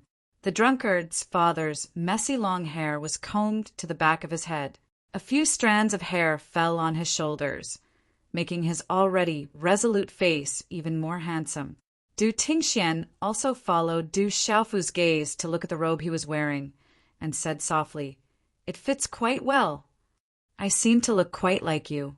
After staring for a long time, Du Xiaofu found that he looked quite similar to his drunkard father. Du Tingxian looked at Du Xiaofu and said, "Because you are my son." His voice was deep and rich, full of magnetism. "You are my father, but I have hidden many things from my son, haven't I?" Du Xiaofu looked at his drunkard father and pursed his lips, saying, "You are also the one behind the ancestral shrine stone coffin, weren't you?" "You actually knew." Du Tingxian had a look of surprise on his face, his gaze like the brightest star in the night. "I didn't know at first, but after I could cultivate, I could smell the alcohol on my body." "So, other than you, who else could have done it?" Du Xiaofu said, "Next time you do something sneaky, be sure to pay attention to the smell of alcohol." "As expected of my son," Du Tingxian said with a smile. "That ancestral shrine stone coffin is a treasure." Du Xiaofu asked doubtfully. The ancestral shrine stone coffin was definitely extraordinary, having the same effect as the golden-winged rock's body cultivation technique, which could cleanse one's bones and cleanse one's marrow. Du Xiaofu even felt that the effects of the ancestral sarcophagus would not be inferior to the golden-winged great rock's body tempering technique. He had practiced the golden-winged Great Peng bird's body tempering technique, so he had been able to reach the first level of the golden feather tempering technique very quickly. If not for the stone coffin in the ancestral temple that had cleansed his bones and cleansed his marrow, he would not have been able to reach the second level of the body tempering technique so quickly. It should be, but I don't know what it is. I accidentally discovered its use. It's an ancestral item. Those elders respect it very much and don't allow it to be touched. Du Tingxian smiled. Du Xiaofu's eyes moved slightly. It seemed that his drunkard father had accidentally discovered the function of the ancestral shrine's sarcophagus and did not know the origin of the sarcophagus. "Brother Qingchen will be fine, right?" Du Xiaofu looked back at the small tower in his hand, feeling nervous again. "He is very strong, but his primordial spirit is very weak. If he recovers a little more, he will be able to discover me. Or perhaps he has already discovered me." Du Tingxuan's eyebrows moved slightly, and then he said to Du Xiaofu, "His primordial spirit has been consumed too much. I'm afraid it will take some time for him to wake up." "How long will it take?" Du Xiaofu was a little anxious. He hoped that Zhen Qingchen would wake up sooner. Not only did he have to wait to learn glyph arrays, but more importantly, Zhen Qingchen was his sworn brother. "I don't know. Maybe 1 or 2 years, maybe 3 or 5 years, or even longer," Du Tingxian said. Du Xiaofu frowned and said, "Will it take that long?" "If you have the chance in the future, you can find some spirit herbs that can help recover the primordial spirit. This way, he will be able to recover faster." Du Tingxian looked at the small tower in Du Xiaofu's hand and said, I don't know the details. I don't know much about those annoying spirit glyph masters. I am also a spirit glyph master. Du Xiaofu frowned. His drunkard father didn't seem to like spirit glyph masters, but he was also a spirit glyph master now. You are also my son. Moreover, you are a martial cultivator first. Du Tingxian looked at Du Xiaofu indifferently and then said, Don't you have anything to ask? Yes. Du Xiaofu nodded, looked at his drunkard father and said, If you don't tell me, what's the point of asking? If you don't ask, then what should I say? Du Tingxian said. Even if I ask, you might not tell me. Du Xiaofu said. Du Tingxian said, If you ask, then it's your business. But if I don't tell you, then it's my business. Du Xiaofu looked at his drunkard father and frowned fiercely. Finally, he said, Sometimes I really envy you. What do you envy me for? Du Tingxian was somewhat curious. I envy you for having a son like me. I envy you for being able to be my father. Du Tingxian said, What's there to envy? Many people envy me, but they definitely don't envy you for being my son. As his voice fell, Du Tingxian looked at Du Xiaofu, his gaze fluctuating, and said, Actually, I also didn't expect that you could actually cultivate. I worked hard for 10 years, but I was treated as a fool for 10 years. Du Xiaofu curled his lips and said, Fortune favors fools. Du shouting seemed to be implying something, and then he said, Do you want to know everything? Yes. Du Xiaofu's eyes suddenly lit up, and immediately his eyes surged with vigor. Once you know, your future path will be full of difficulties. Du Tingxian looked at Du Xiaofu seriously and said, Dying with a clear understanding is better than dying without knowing anything. Du Xiaofu said, Follow me. After a moment, Du Tingxian nodded and walked out of the room. Du Xiaofu put away the small pagoda in his chinquan bag and followed behind his drunkard father. The inky blue sky seemed to have been cleansed by clear water.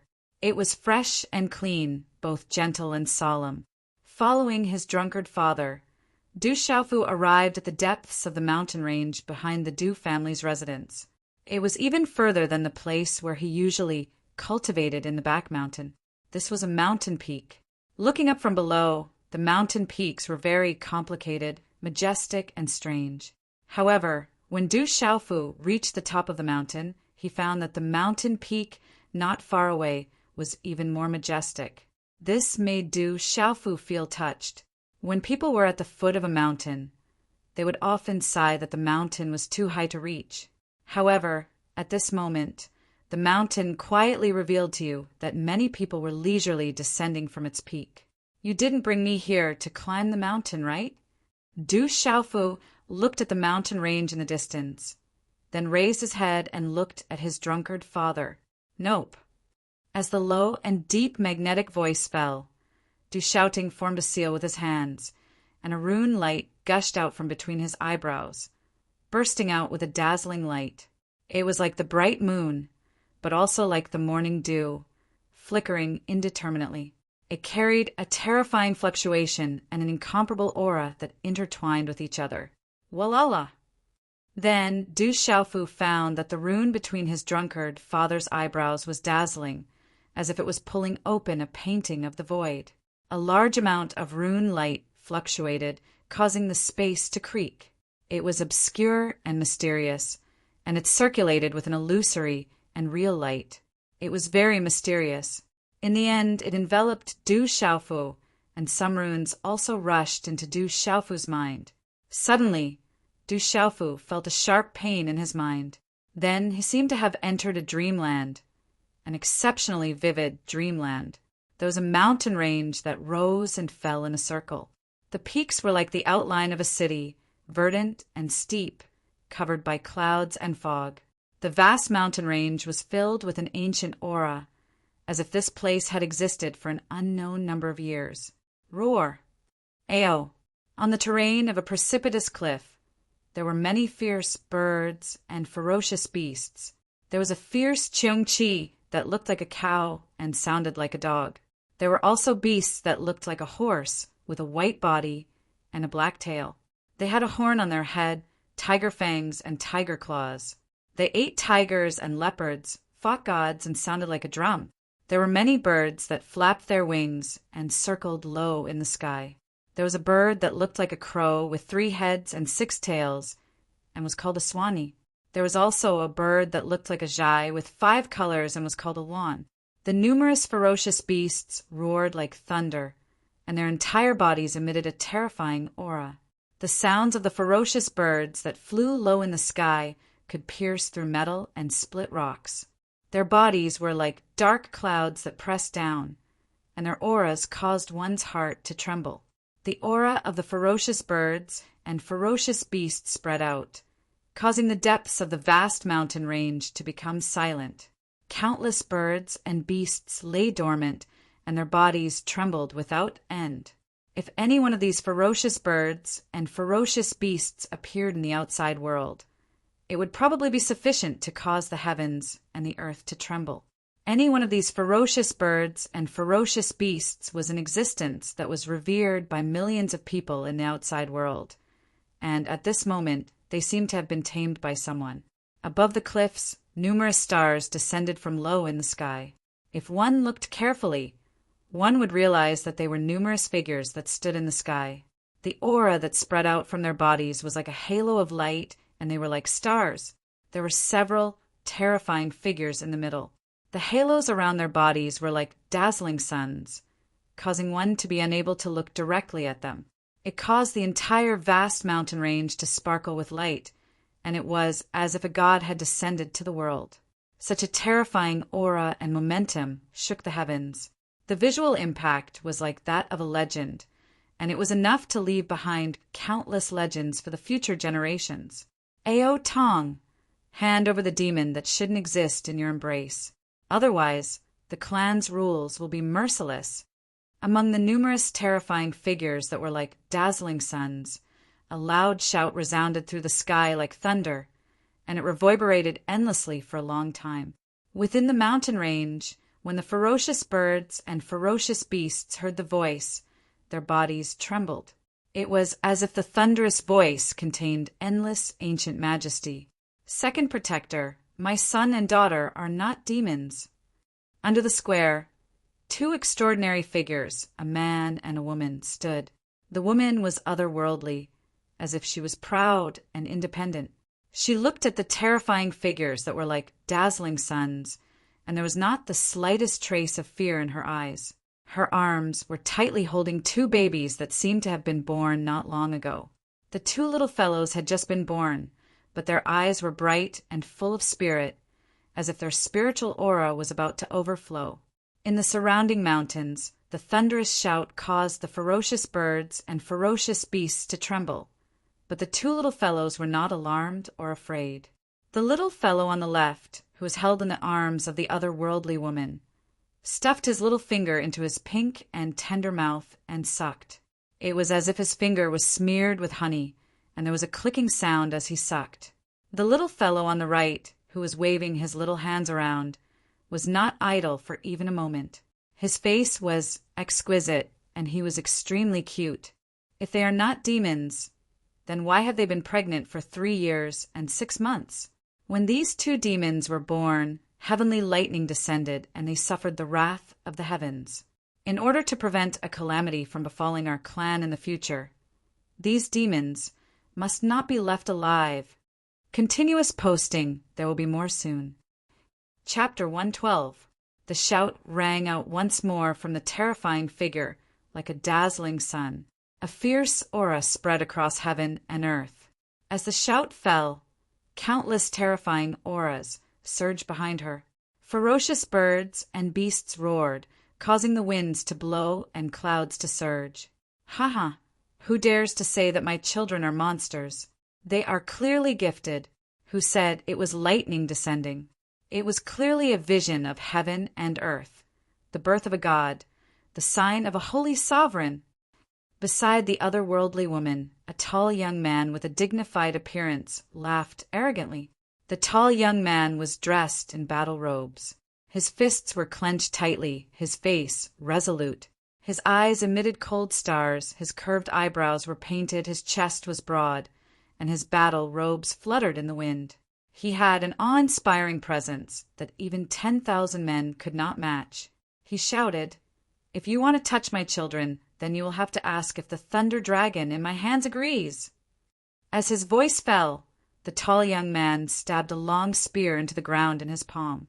Lightning faintly appeared on the spear, and rumbling thunder resounded through the sky. Du Tingxian, today I will deal with you as well. Everything started because of you. The three of you, father and son, should not exist in this world. Kill them. The thunderous shout rang out, cold and indifferent. As the shout rang out, several star-like figures swept out from behind him, the divine weapons in their hands pouncing forward. "Aodong, take good care of Xiaofu and Xiaojing." Du Tingxuan's words were dignified, his aura soaring. As his voice fell, the star-like figures had already arrived in front of him, and a vast aura came crashing down. "You want to touch me, Du Tingxian, with just the few of you? Scram!" Du Tingxian leaped into the air, his shout like thunder. His body in the air was like a heaven-shaking lion descending from the clouds, or a mythical beast descending to the throne. Holding the lightning spear, his battle robes fluttered. What a god of war descending to the world. Rumble! The long spear in Du Tingxuan's hand danced with the long spear. Runes flashed like lightning, and thunder clouds gathered in the sky. Sonic booms were like thunder. Those few star-like figures were all sent flying after a few rounds. Blood spurted out from their mouths, and their bodies were drenched in blood. The star-like halos dimmed, and the mysterious runes on their talismans collapsed. They fell to the ground in a sorry state, causing the earth to shake and the mountains to shake. Their eyes were filled with shock. Yeah. The two little ones in the arms of the otherworldly woman seemed to have seen their father show his invincible power. They were so excited that they danced and squeaked. However, the otherworldly woman looked at the two little fellows in her arms and frowned. Her beautiful face was solemn. "Du Tingxian, what a pity that you're not qualified to challenge us." A figure that was like a dazzling sun flashed out with dazzling light and monstrous talisman markings. An enormous ancient beast shadow soared into the sky and pounced out. It opened its savage mouth that was capable of biting space apart, and it instantly bit towards Du Xiaoting as if it wanted to tear Du Xiaoting into pieces. "So what? Whoever dares to touch my wife and children will have to step over my dead body first." Du Tingxian stepped into the sky and stood alone like a tall mountain. He spat a mouthful of blood essence on the thunder dragon in his hand. Suddenly, the mysterious runes on the thunder dragon flickered. Roar! Thunder rumbled and thunder clouds rolled. The long spear then transformed into an enormous, real thunder dragon. Its power was overwhelming. It roared like thunder and instantly collided with the enormous ancient beast shadow. Boom! The heaven and earth trembled, and the surrounding mountains exploded one after another. Huge rocks and trees soared into the sky and then turned into dust in the terrifying energy. Dang dang! The figure that was like a dazzling sun in the sky suddenly staggered backward. The dazzling halo dimmed a lot, and an old figure appeared. He was covered in dust, and his eyes were also filled with disbelief. He did not expect that Du Tingxuan's cultivation was far inferior to his, but at this moment he actually burst out with such terrifying strength. He was indeed worthy of being called a genius. Could it be that the thought of protecting his wife and children allowed him to burst out with such terrifying strength? The Thunder Dragon is a treasure. It is not worthy to fall into the hands of an ordinary person like you. Today I will take it. The dazzling figure that was like a dazzling sun in the middle began to move. He threw out a circle of prayer beads. Sacred light appeared on the prayer beads, and mysterious runes lingered around them. Finally, it turned into a huge halo and directly locked the Thunder Dragon within. Roar! The Thunder Dragon roared. but the sacred runes on the halo tightened, and it was unable to break free. In the end, it turned back into a long spear, and the luster on its body dimmed. The figure that was like a dazzling sun appeared in front of Du Tingxian.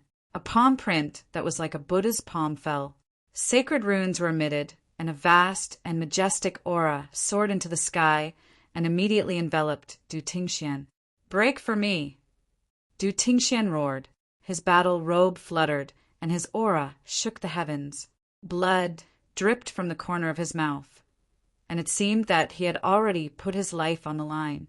The corners of his eyes were bulging, and tears of blood dripped down his battle robe. A fist print, accompanied by the sound of thunder, fiercely collided with the huge palm print. "You're just an ordinary person. In the end, you can't enter the palace. Break!" As the thunderous roar faded, the sacred runes on the huge palm print wrapped around the fist print and dissipated it. The final terrifying remnant force fell directly on Du Tingxuan's chest. "Puchi!" Du Tingxian responded and spat out a mouthful of dark red blood. The runes that lingered on his battle robe were shattered, and his body fell to the ground from a low altitude. Shouting! The otherworldly woman was shocked, and her delicate voice rang out. At the same time, several sun-like figures instantly appeared beside the woman, who was dusting. Several terrifying auras erupted, and the light was dazzling, and the runes were monstrous.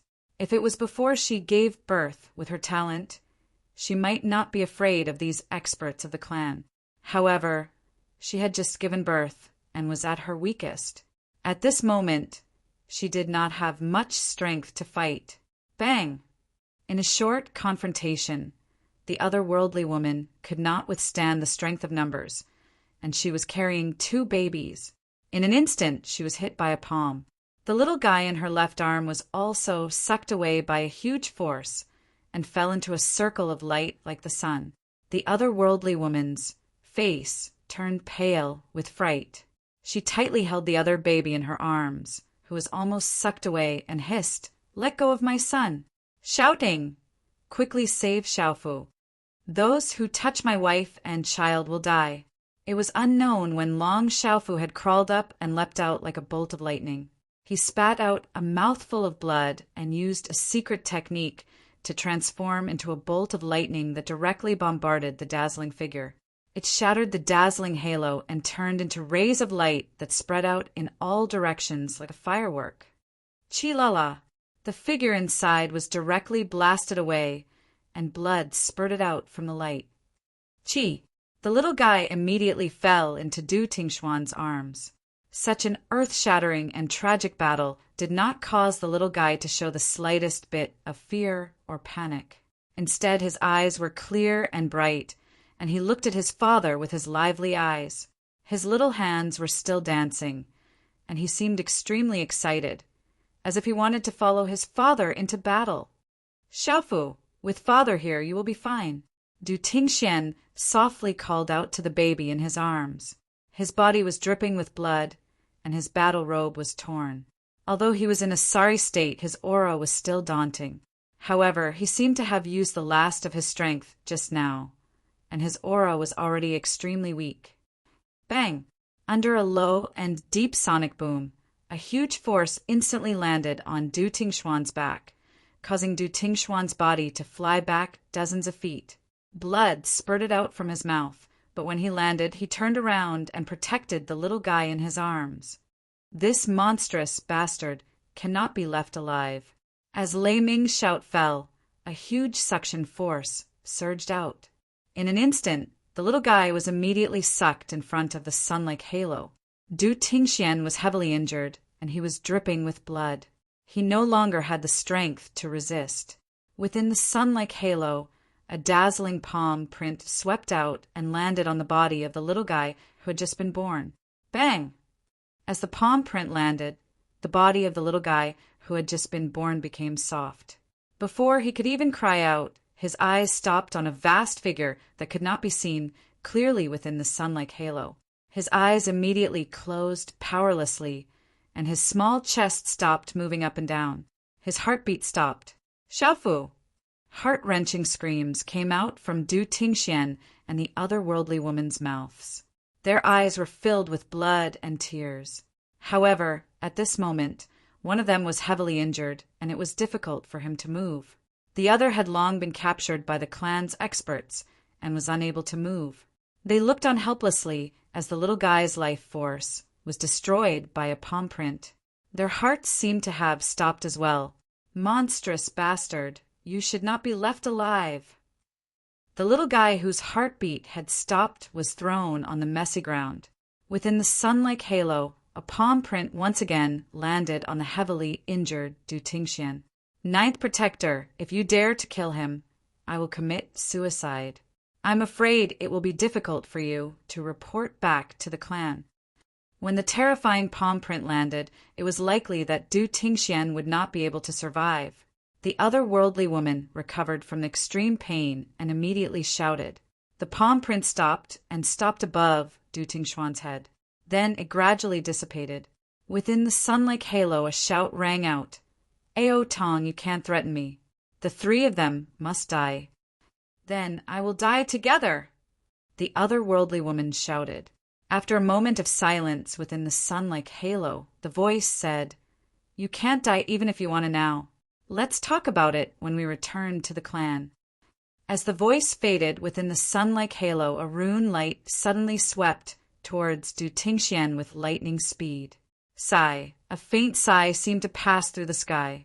Above the firmament, there was suddenly a bright light, as if a sun had risen above the firmament.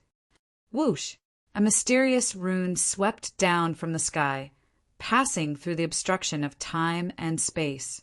Then it landed on the rune light that swept towards Du Tingxian, blocking it.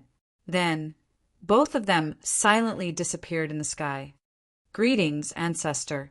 Within the dazzling halo, the auras fluctuated, and then all of them bowed. Those terrifying beasts also crawled on the ground, not daring to raise their heads. Ancestor, please grant us our wish.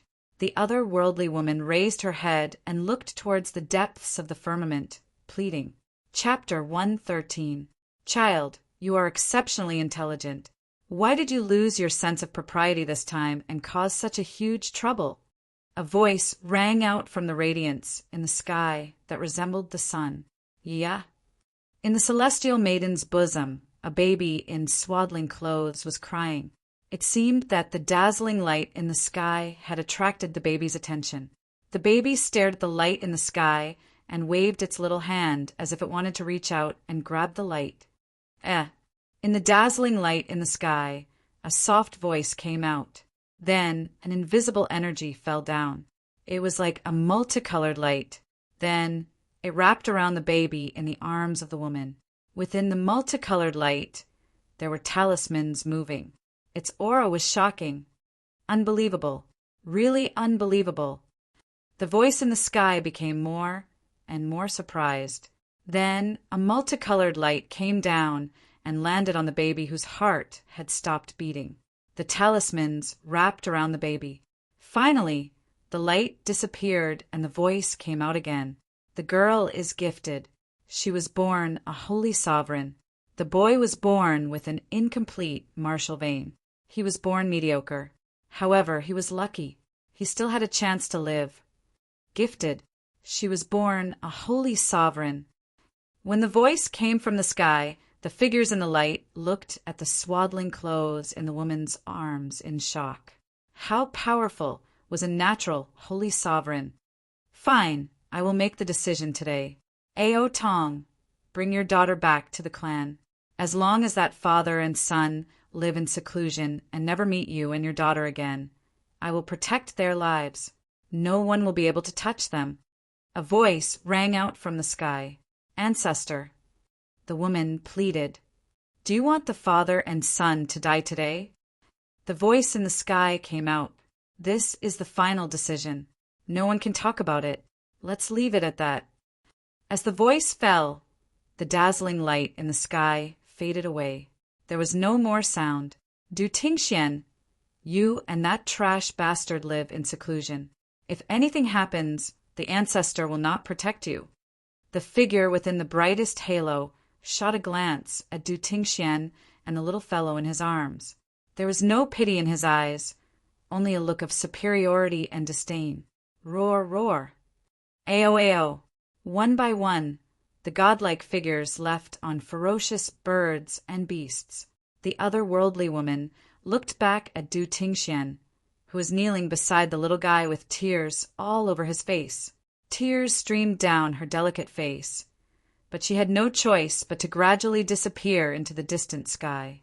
After these figures left, only after a long time did the birds and beasts in the mountains dare to move. Only then did sounds come from the vast and silent mountains. Xiaofu! Du Tingxian hugged the soft little fellow tightly in his arms and kept shouting. Even when he injected his profound qi into it, it was to no avail. 2 hours later, the little guy in the swaddling clothes had a deathly pale complexion. His chest had stopped moving, and the last trace of breath had disappeared. Xiaofu!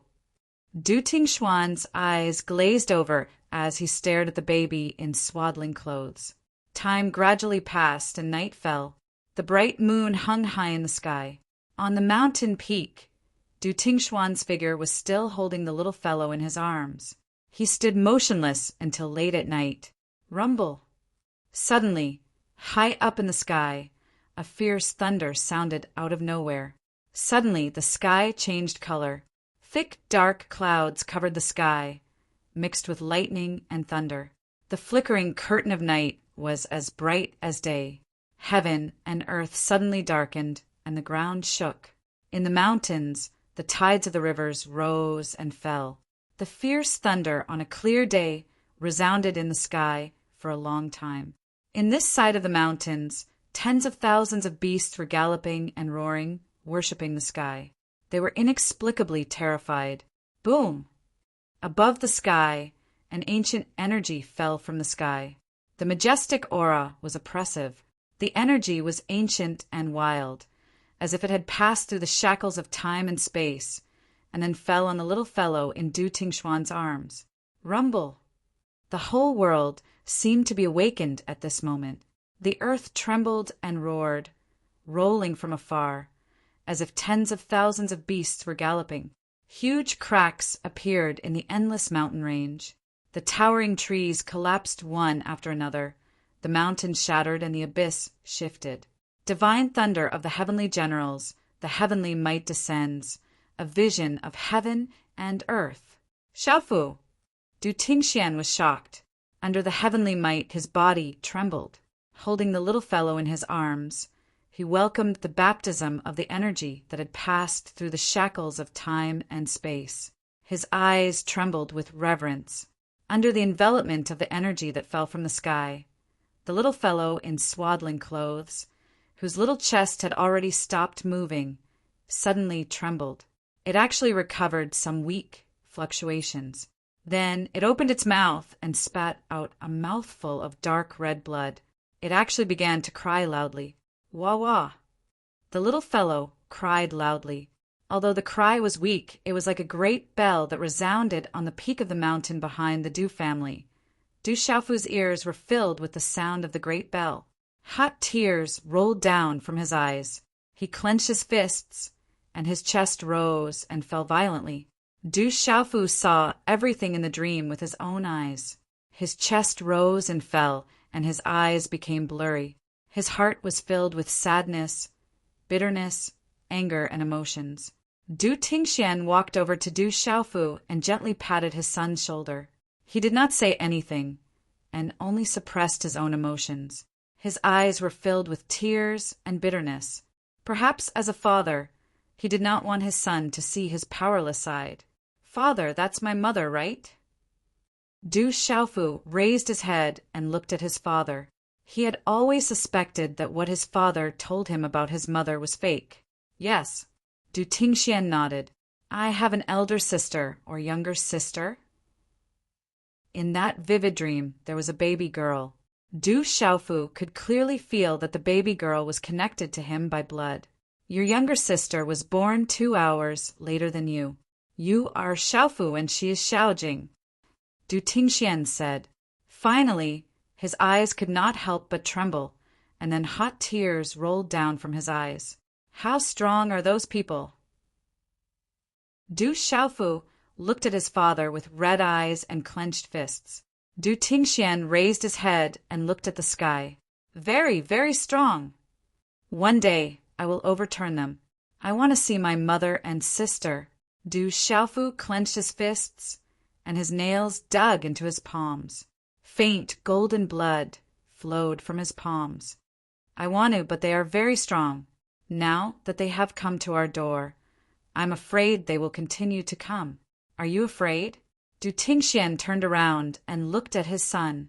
No, I will work hard to become stronger. If they come, I will kill them. I will kill them until I can see my mother and sister. Du Xiaofu said as hot tears began to flow down his cheeks. In that realistic dream, when he saw his mother's heart-wrenching cries and struggles, Du Xiaofu's heart ached. In the past, I brought you to stay in Stone City, but now I want you to leave Stone City to train and become stronger. Du Tingxian said to his son, otherwise, the two of us will not be able to do anything to them. What about you? Are we going together? Du Xiaofu asked. I have my own place to go. I can't stay by your side anymore. In the savage Beast Mountain Range, I have been following behind you. I know about the golden winged rock and the purple flame demonic phoenix, but that beautiful woman is too strong. She has no intention of harming you. Instead, she is teaching you. So I did not show up, but she must know that I am here. Du Tingxian looked at his son and said, as a father, he should be a mountain protecting his son, but he knew that he had more important things to do now. I am not the same as before. Du Xiaofu nodded. All these years he knew that his drunkard father seemed to be muddle-headed, but in reality he was like a mountain protecting him. You want to see your mother and sister, so you have to become stronger. Du Tingxian looked at Du Xiaofu and smiled faintly. However, within that smile there was a trace of sadness in his heart as he said, as for me, for the sake of my woman and daughter, it's time for me to step out. I suddenly feel that I am envious of myself. I am envious that I have a father like you. Du Xiaofu looked at his drunkard father. When he was young, he felt sad when he saw other people's children having a warm family. At this moment, Du Xiaofu knew that his father had swept away all the enemies for his wife and daughter. He was overbearing and fierce. As his son, he was proud of it. You are also not bad. I believe that you will not disappoint your mother and sister. Du Tingxian patted his son's shoulder and said, what is an innate saint? Du Xiaofu raised his head and asked, is my sister an innate saint? An innate saint is the most terrifying talent in the world. Any one of them is enough to make the world tremble and all the races submit to them. Du Tingxian said. His gaze slightly trembled. Then he looked at Du Xiaofu and said, you have to work hard. Otherwise, when you see your sister, you will lose a lot of face. No matter how strong the little girl is, I am still her brother. Would she dare to hit me? Du Xiaofu smiled. He was thinking about his twin sister, who he didn't know where she was at this moment. Would she look exactly like him? Would she not know that she had an older brother in this world? Du Tingxian didn't say anything else. The father and son quietly stood on the mountain peak and looked at the distant sky. At this moment, the father and son were very close. The father and son chatted for a long time. From his drunkard father, Du Xiaofu learned that after he survived the calamity, he returned to Stone City and grew up in the Du family. In fact, his drunkard father already knew that he had a trash martial vein. However, his uncles didn't know what happened to his drunkard father outside. It was said that his drunkard father had stayed in the Stone Dragon Empire. As for what he did in the Stone Dragon Empire, Du Xiaofu didn't hear about it. His drunkard father also didn't mention much about the empire. Little you continue writing. Also, I would like to appeal to all the brothers who are reading the pirated version. Only by reading the original version can you support Little You's reading. If you have the conditions, please support the original version. At most, a few yuan a month. Thank you in advance. Chapter 114. 3 days later, Du Xiaofu was meditating when he was called to the hall by his uncle. It turned out to be Yi Baolin, Yi Zijin, Bai Jiru, Bai Cai, and the others. Even Yi Guang and Bai Wei were among them.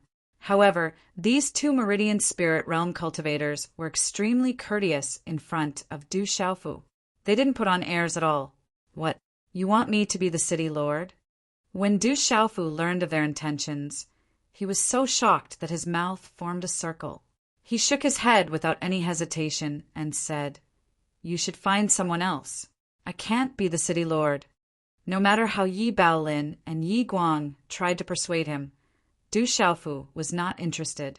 In the end, when everyone knew that Du Xiaofu really didn't want to be the city lord, Yi Zijin thought of a way to let her father, Yi Baolin, continue to be the city lord of Stone City, but Du Xiaofu would be the vice city lord. Normally, he wouldn't have to do anything. It was hard to refuse, so Du Xiaofu had no choice but to nod and agree. Anyway, he didn't have to do anything, so it didn't matter if he had a title. Then, the three families discussed the matters in the city. Du Xiaofu could only stay on the sideboard. Knowing that everything in the city had been restored, Du Xiaofu was relieved. However, when he learned that the three families and other forces had lost no less than 2,000 people, he was secretly sad and grieved. After the Yi family and the Bai family left, Du Xiaofu mentioned to his uncles that he might leave Stone City to train. Unexpectedly, Du Jinwu and Du Zhixiong didn't object at all. Instead, they were extremely supportive. However, they told Du Xiaofu to be careful outside. "Xiaofu, your eldest sister, is currently in the Stone Dragon Empire's Tianwu Academy. Your second brother is in the Lanling Prefecture. He seems to be working in a gang called the Star Dragon Gang. If you have the chance, you can go and see them. They haven't been home for several years," Du Zhixiong said to Du Xiaofu. Du Xiaofu nodded. His eldest sister was his eldest uncle's daughter, and his second brother was his second uncle's son. Du Xiaofu still remembered how his eldest sister and second brother took care of him. They didn't alienate him because of his reputation as a foolish young master. They even often warned Du Hao and the others that if they dared to bully him, they would break their legs. It was a pity that his eldest sister and second brother weren't home often. Thinking about his eldest sister and second brother, Du Xiaofu couldn't help but smile. At that time, the one that Du Hao and the others were most afraid of was not his second brother, but his eldest sister. Even his second brother was afraid of his eldest sister's fiery personality. The night was as cold as water. There was no moon or clouds tonight. Only the twinkling stars hung in the blue sky. "When do you plan to leave Stone City?" In the courtyard, Du Tingxian was still sitting on the rattan chair as he stared at the deep night sky. His gaze was even deeper than the stars in the night sky. In the next 2 days, Du Xiaofu sat on the edge of the rattan chair while holding the new jug of wine he bought for his alcoholic father last time. After drinking a mouthful of strong wine, his throat felt as if it was on fire. He secretly thought that his alcoholic father's wine was getting stronger and stronger. "Let's go to the Lanling Prefecture first," Du Tingxian said. "Why should I go to the Lanling Prefecture?" Du Xiaofu handed the jug of wine to his alcoholic father. Second uncle said that his second brother was at the Lanling Prefecture. Flowing Cloud Prefecture is the Lanling Prefecture's territory. Go find Prefecture Lord Oyingling and tell him about Stone City. He will know what to do if he knows.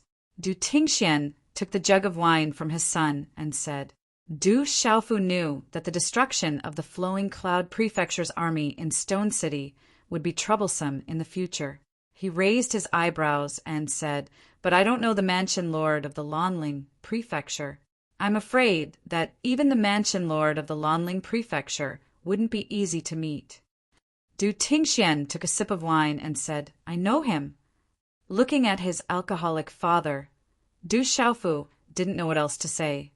"After you go to the Lanling Prefecture, go to the Stone Dragon Empire's Tianwu Academy and think of a way to join the Talisman Department," Du Tingxian said. "What is the Talisman Department?" Du Xiaofu asked.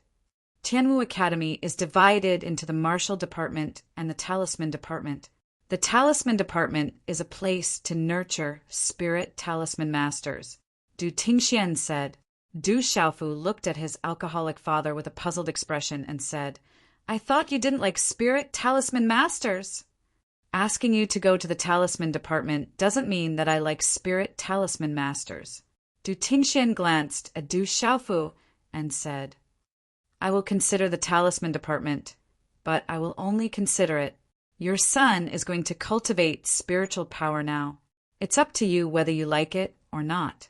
Du Xiaofu stood up and entered his room to cultivate the mysterious, incomplete cultivation technique. Du Tingxian didn't say anything. He smiled faintly and continued to look at the sky. After a long time, a sharp light surged in his eyes as he muttered, Do you really think that you are gods of this world?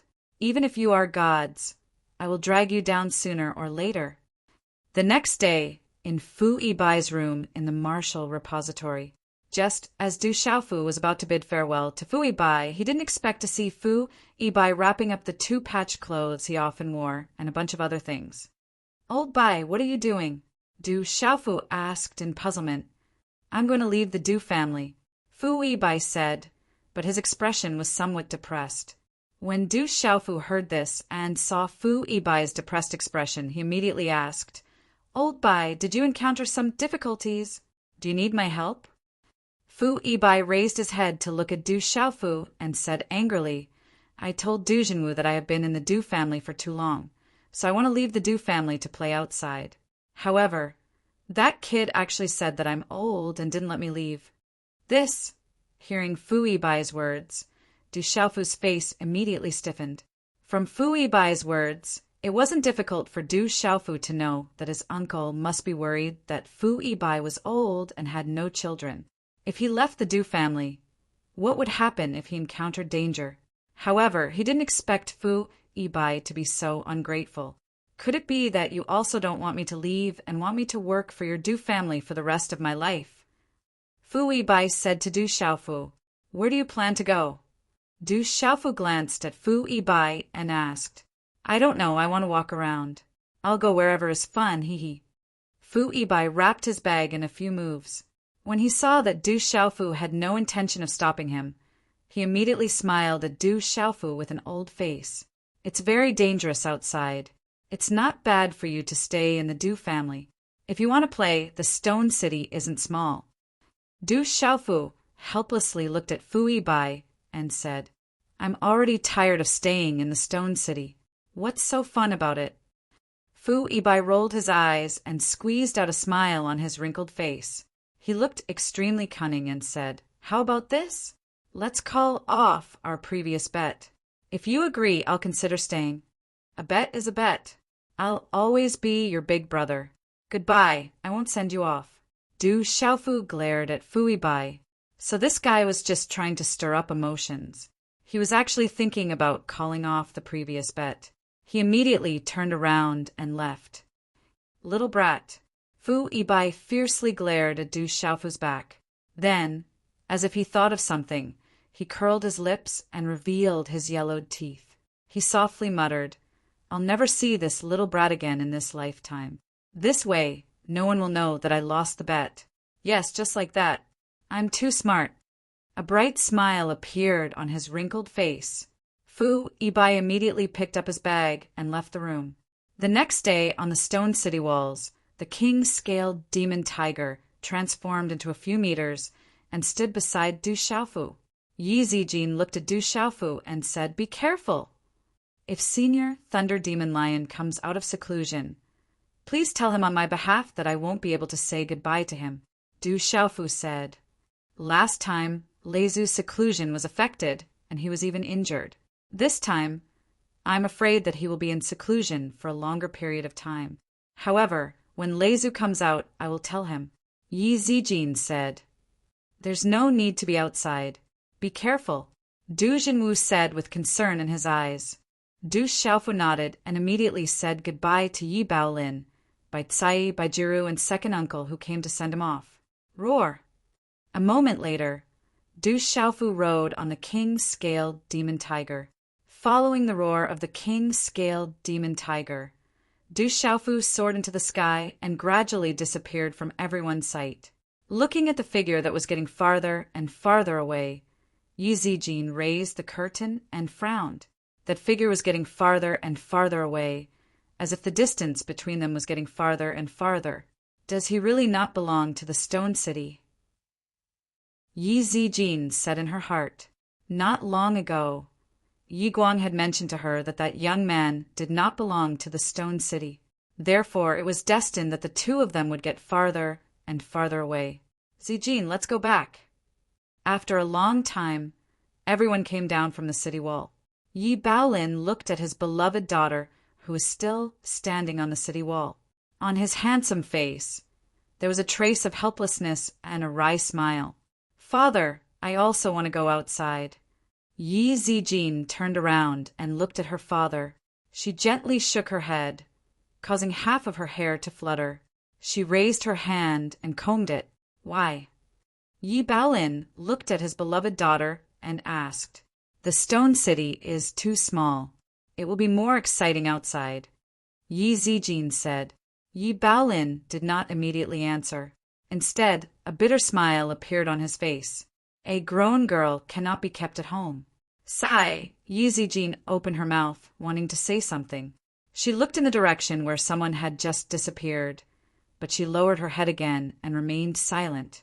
Lanling Prefecture, one of the 365 prefectures of the Stone Dragon Empire. Under each prefecture, there were hundreds of prefectures. Under each prefecture, there were dozens of cities. A prefecture was extremely large and had a large population. It was rumored that the 365 prefectures of the empire were extremely powerful. Each of them was equivalent to a feudal lord of a region. They occupied a region and had a high status. The first volume of The Storm of the Stone City has ended. The new volume, The Fledgling, has begun. Today, brothers, have you donated your flowers, recommendations, and coffee? Chapter 115. The Lanling Prefecture was supposed to refer to the area of the entire Lanling Prefecture. The hundreds of prefectures under the Lanling Prefecture could all be called the Lanling Prefecture's territory. However, under normal circumstances, the Lanling Prefecture that people referred to was the Lanling Prefecture located in the Lanling City, where the prefecture master resided. The Lanling City was one of the prefectures of the Lanling Prefecture and was also the central area of the hundreds of prefectures in the Lanling Prefecture. It was the economic and transportation hub of the Lanling Prefecture. The Lanling City was more than 10 times larger than an ordinary city and had a large population. Because the Lanling Prefecture was located in the Lanling City, it was also called the Lanling Prefecture City. It was rumored that the Lanling City was filled with experts and crouching tigers. With the king-scaled demonic tiger around, it was naturally convenient for Du Xiaofu to go to the Lanling Prefecture. After understanding the direction of the Lanling Prefecture, excluding the time to rest at night, it would probably take 2 days to reach the Lanling Prefecture. However, with the king-scaled demonic tiger around, Du Xiaofu had some misgivings. According to his drunkard father, having the king-scaled demonic tiger around wasn't necessarily a good thing. After all, the outside world was the human world. With the king-scaled demonic tiger's mediocre pulse spirit realm cultivation, it was definitely a prey that many people wanted. The king-scaled demonic tiger's bones and essence blood were also priceless. Therefore, along the way, Du Xiaofu didn't dare to be too ostentatious. However, it opened his eyes a lot. He expected to reach the Lanling Prefecture in 2 days, but in reality, Du Xiaofu only arrived 3 days later. On the first night, when he was spending the night in a small town in the mountains, he encountered a shady inn. The shady inn originally thought that Du Xiaofu was young and generous, so he would definitely be a fat sheep. However, he didn't expect him to be a jinx. With the king-scaled demonic tiger around, the result was obvious. The shady inn was directly torn apart by the king-scaled demonic tiger. Everything valuable that could be taken away from the inn naturally fell into Du Xiaofu's Qinkuan bag. The next night, Du Xiaofu was much more careful. He spent the night in a quiet valley. With the deterrence of the king-scaled demonic tiger, ordinary demonic beasts did not dare to come close. The red sun had just risen, and the mountains were continuous. Each peak was ink blue in color. Soon after, mist rose and milky white gauze separated the mountains, leaving only the green peaks. It was like a refreshing, dense, and exquisite landscape painting. It was too beautiful to take in all at once. Amidst the mountains, the field of vision in front of him suddenly became vast and boundless. The endless buildings were tall and short, and they were orderly. They formed a building complex that was as vast as the sea. It was majestic and magnificent, causing people to exclaim in admiration. The continuous and tall city walls were about 10 zhang tall and were built with several layers of huge rocks that weighed several thousand jin. It made people feel oppressed when they stood under the city walls. It was likely that even a perfect pulse spirit stage practitioner would find it difficult to destroy such a thick wall. From all directions, there were many groups of people entering the city, one after another. Many of them were riding demonic beast mounts, and they had an extraordinary aura. They should be caravans from various places. With the large population and large area of the Lanling prefecture city, the amount of goods and various consumables entering and leaving the city every day was definitely a shocking number. Du Xiaofu was standing under the city walls. Behind him was the king-scaled demonic tiger that had shrunk its body to the size of a night cat. His gaze fell on the 4 large golden words on the city walls. Lanling Prefecture City. Du Xiaofu raised his head and looked at the 4 large words that could be seen from afar. It was as if he was saying to the king-scaled demonic tiger beside him, "We're here." Stepping forward, Du Xiaofu and the king-scaled demonic tiger entered the city along with the caravans entering the city. As soon as they entered the city, Du Xiaofu felt what it meant to be bustling. In the bustling and bustling Lanling Prefecture City, the streets were bustling with people. From time to time, the clamor of hawking could be heard. This was only in the morning, and it was enough to show how bustling the Lanling Prefecture City was. The king-scaled demonic tiger followed Du Xiaofu as they strolled along the bustling streets, and it immediately attracted a lot of attention. In the Lanling Prefecture City, there were definitely many young masters who kept demonic beasts as pets. Those top playboys even had some decent demonic beasts. However, Du Xiaofu had a stray cat following behind him, so he had no choice but to pay more attention to him. It was his first time in such a huge city like the Lanling Prefecture City. After all, Du Xiaofu was not even 17 years old. His interest was piqued, and he even bought a lot of things as he strolled around. The Lanling Prefecture City was astonishingly prosperous. There were all kinds of shops, and there was a dazzling array of goods. Naturally, there were also many shops that sold martial cultivation items. There were elixirs, martial skills, weapons, and so on. After Du Xiaofu went in to take a look, he was shocked. This was not something the Stone City could compare to. There were even profound level cultivation techniques and spiritual elixirs for sale. However, the prices made Du Xiaofu flabbergasted, and he immediately stopped. Late in the morning, there was a sudden commotion on the bustling streets. "Little girl, how can this broken thing of yours be worth 1,000 cultivation coins? It's not a martial skill, nor is it an elixir. You're clearly scamming people."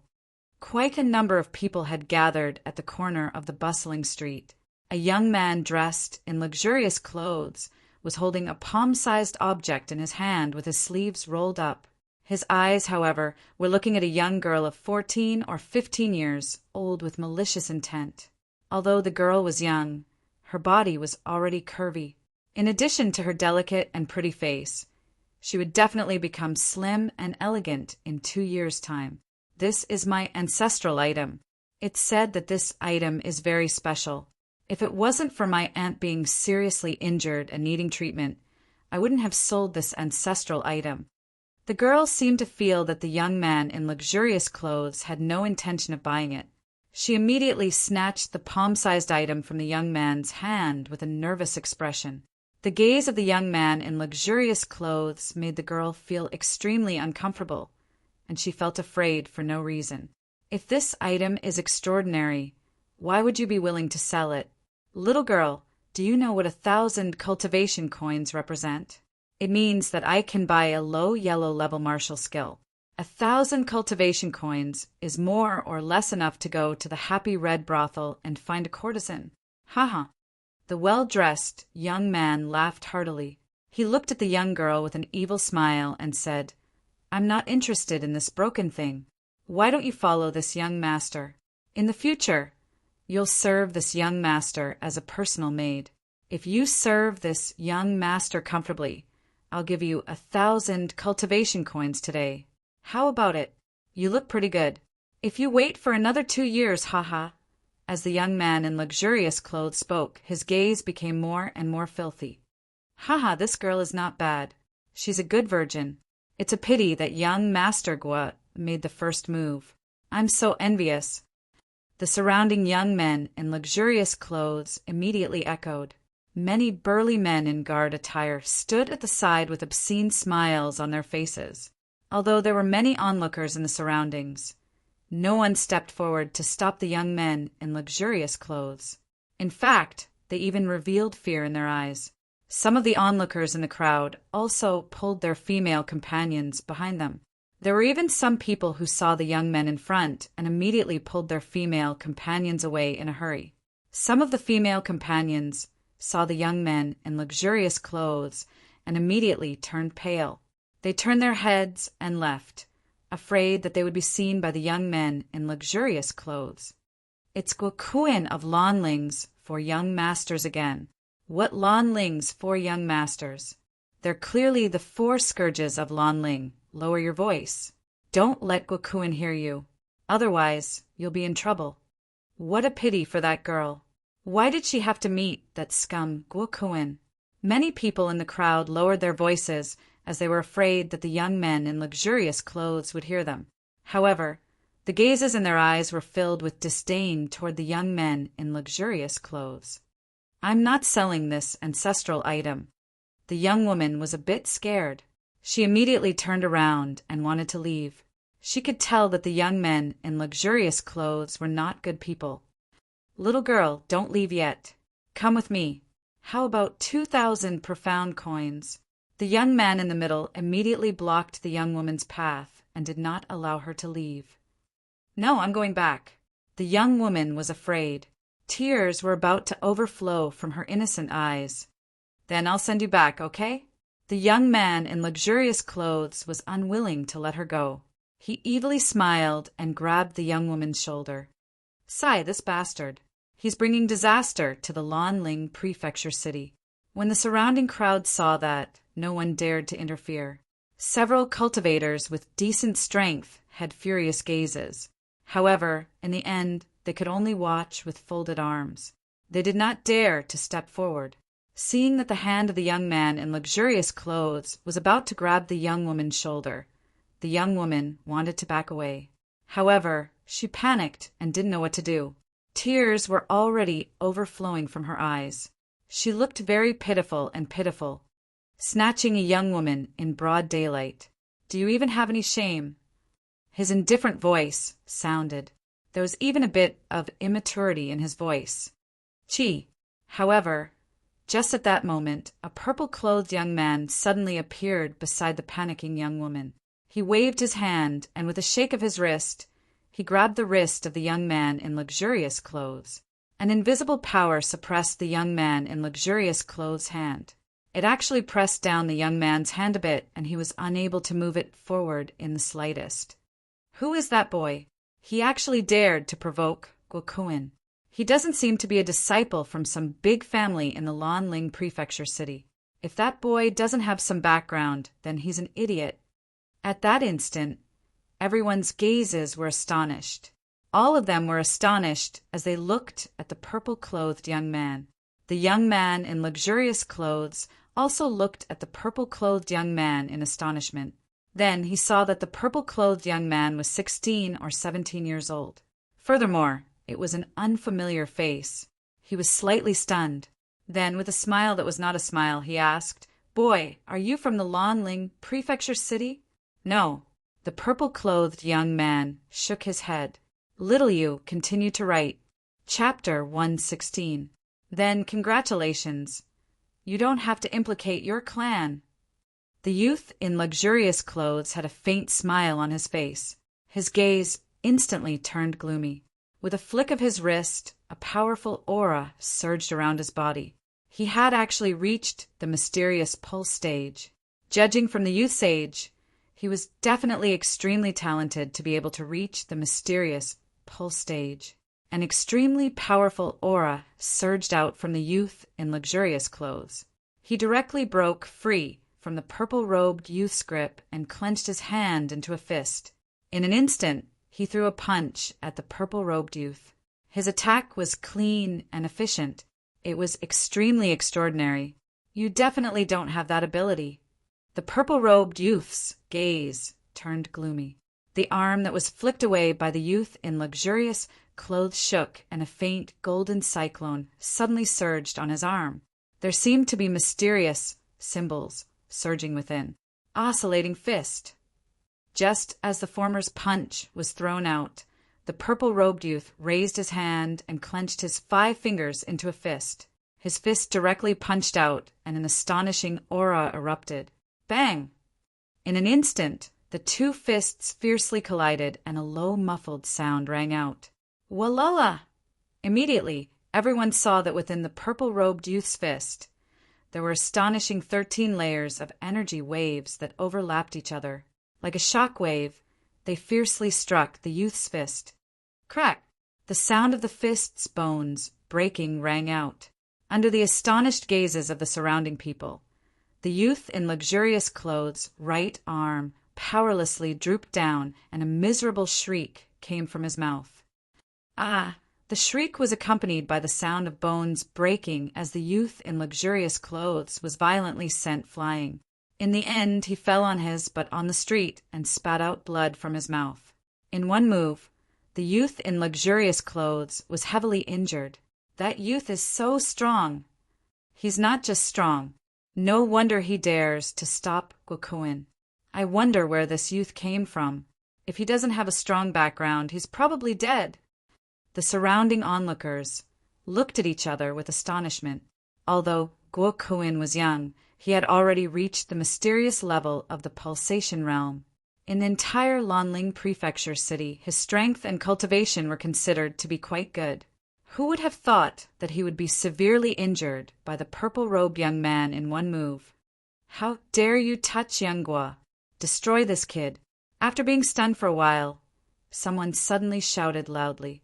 Although the expressions of the guards behind these young men darkened, they immediately pounced forward like wolves and tigers. With extremely powerful auras, they immediately pounced towards the purple-robed young man. Bang, bang, bang. A deep sonic boom resounded. At the same time, the onlookers on the surrounding streets saw one figure after another being sent flying in a parabola. Of the dozen or so men, many of them were at the initial pulse realm. 2 of them were at the profound pulse realm, but they had no power to resist. Bang, bang, bang.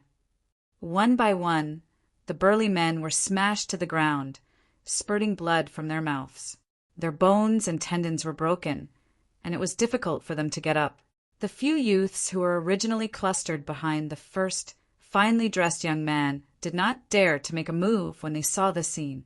They involuntarily took a few steps back and hurriedly ran to the side of the first finely dressed young man who was sent flying by Du Xiaofu's fist. Kid, you dare to attack us? If you have the guts, tell us your name. When the youths saw that Gokuin and so many guards could not even withstand a single blow from the purple-robed youth, they were afraid that they would not be able to stand up to him. Fear surged in their eyes as they looked at the purple-robed youth. This kid was actually so terrifying. Du Xiaofu. The purple-robed youth's eyes moved slightly. He then turned around to look at the frightened young lady with a puzzled expression. He frowned and said softly, "Why didn't you attack? They might not be able to do anything to you." The purple-robed youth was Du Xiaofu. As soon as he came out, he saw someone trying to snatch a young lady. Naturally, he could not stand it. He could also tell that these few youths had some background in the Lanling Palace city. However, it didn't matter if he left his name. After all, he was not from the Lanling Palace city. After meeting the Lanling Palace city's palace master, he could just leave and there would be no need for him to get entangled with these few silk pants. The young lady regained her senses. Like a frightened kitten, her bright eyes looked at Du Xiaofu as if she was about to cry. She looked very pitiful and said timidly, "I'm too nervous. Once I'm nervous, I don't know what to do." "It's fine. You should go back." Du Xiaofu said to the young lady, "You should be a good person. Can you do me a favor and lend me 1,000 cultivation coins? I want to buy some elixirs for my aunt." The young lady raised her head and looked at Du Xiaofu. Her eyes were as pure as a piece of white paper. Looking at the young lady's pure eyes, Du Xiaofu's heart was moved. He could not help but think of his sister that he had never seen before. "How about this? Bring me to see your aunt. Maybe I will have a way." After hesitating for a moment, Du Xiaofu said softly, "Really? Thank you so much. My name is Xingyu, Dai Xingyu." The young lady's clear eyes were filled with joy. "My name is Du Xiaofu," Du Xiaofu said. "I just heard it," Dai Xingyu said happily. Her slender body slightly straightened, and her youthful and seductive curves became even more graceful. The two of them then disappeared into the crowd. The young men in luxurious clothes looked embarrassed, but they did not dare to stop them. "Young Master Gua, what do we do now?" A young man in luxurious clothes looked at the young man whose arm was injured by Du Xiaofu and asked weakly, "Slap." Just as the young man finished speaking, he was immediately slapped hard by the young man's left hand. A red palm print was imprinted on his cheek, and a burning pain climbed up his cheek. "Remember, the next time I get beaten up, if you don't get beaten up, don't follow me in the future." The young man looked coldly at the other young men beside him and said, "I'll give you a chance to find where that brat is staying. If you can't find him by tomorrow morning at the latest, you will bear the consequences." After following Dai Xingyu for a full 2 hours, Du Xiaofu finally saw the aunt that Dai Xingyu had mentioned in a remote old house in the city. On the bed was a woman who had already fainted. Her face was pale, but it did not affect her extremely beautiful face at all. This unconscious woman looked to be about 21 or 22 years old. She was wearing a long dress. Perhaps because she was lying on the bed, her clothes were tightly clung to her body, revealing her excellent figure. The curves of her body were alluring, and her breasts were high and bulging. Brother Xiaofu. Dai Xingyu acted as if they were close friends. She anxiously looked at the woman on the bed, and was so anxious that tears were about to flow out. She said, "I've checked, but I don't know what happened to my aunt. Hurry and save her." "Is she really your aunt?" Du Xiaofu was puzzled. Judging from her age, that woman did not seem to be Dai Xingyu's aunt. Dai Xingyu nodded seriously. Her clear and bright eyes looked at Du Xiaofu, as if she was afraid that Du Xiaofu did not believe her. She said, "My aunt is much younger than my mother, so she is not much older than me. But she really is my aunt." Du Xiaofu did not reply to Dai Xingyu, and had already walked in front of the woman on the bed. Looking at that gorgeous and beautiful face, Du Xiaofu could not help but look at that beautiful curve. In his heart he thought, Dai Xingyu is really as pure as a piece of white paper. She brought home just anyone. Such a beautiful aunt is still unconscious on the bed. If the person who brought her home was someone with evil intentions, the consequences would be unimaginable. This thought disappeared in the blink of an eye. Then, the expression on Du Xiaofu's face turned serious. He condensed a seal with his hand, and a charm rune light spread out from his palm. Then, it shrouded the beautiful woman on the bed. As Du Xiaofu made his move, Dai Xingyu also tugged at the corner of her clothes. She tightly bit her tender red lips, and her clear and bright eyes were filled with worry. Du Xiaofu withdrew his hand seal, and the rune on his palm disappeared. His expression became serious. Brother Xiaofu, how is my aunt? Dai Xingyu looked at Du Xiaofu's serious expression, and she became even more nervous. You are also a soul symbol master, can't you tell? Du Xiaofu looked at Dai Xingyu in confusion. From the faintly discernible aura fluctuating from Dai Xingyu's body, Du Xiaofu could feel that Dai Xingyu was actually a 2-star soul symbol master, and a perfect 2-star soul symbol master at that. Ever since he cultivated the incomplete cultivation method in the beast bone, Du Xiaofu discovered that he could easily detect the cultivation of others, as long as the cultivation of others was not too strong.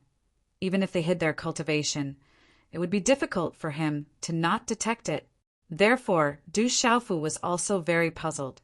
As a perfect 2-star soul symbol master, although Dai Xingyu might not be able to deal with those hedonistic hooligans, it should not be a problem for her to escape. However, he did not expect Dai Xingyu, this little girl, to be so nervous that she did not know what to do. Hearing Du Xiaofu's words, Dai Xingyu looked at Du Xiaofu and blushed. She said, Brother Xiaofu, although I am a soul symbol master, I only have cultivation. I don't know how to heal it all, and no one has taught me. As she spoke, Dai Xingyu seemed to have thought of something. She said, However, I know how to set up a symbol array, but as long as I am nervous, I can't set it up. Du Xiaofu looked at the naive girl speechlessly and frowned. He said, Your aunt should have been poisoned. The poison is very strong, so I'm afraid that the medicine you wanted to buy to heal your aunt will not have any effect. Poisoned? Dai Xingyu heard this and suddenly became nervous. She was so anxious that she was about to cry again.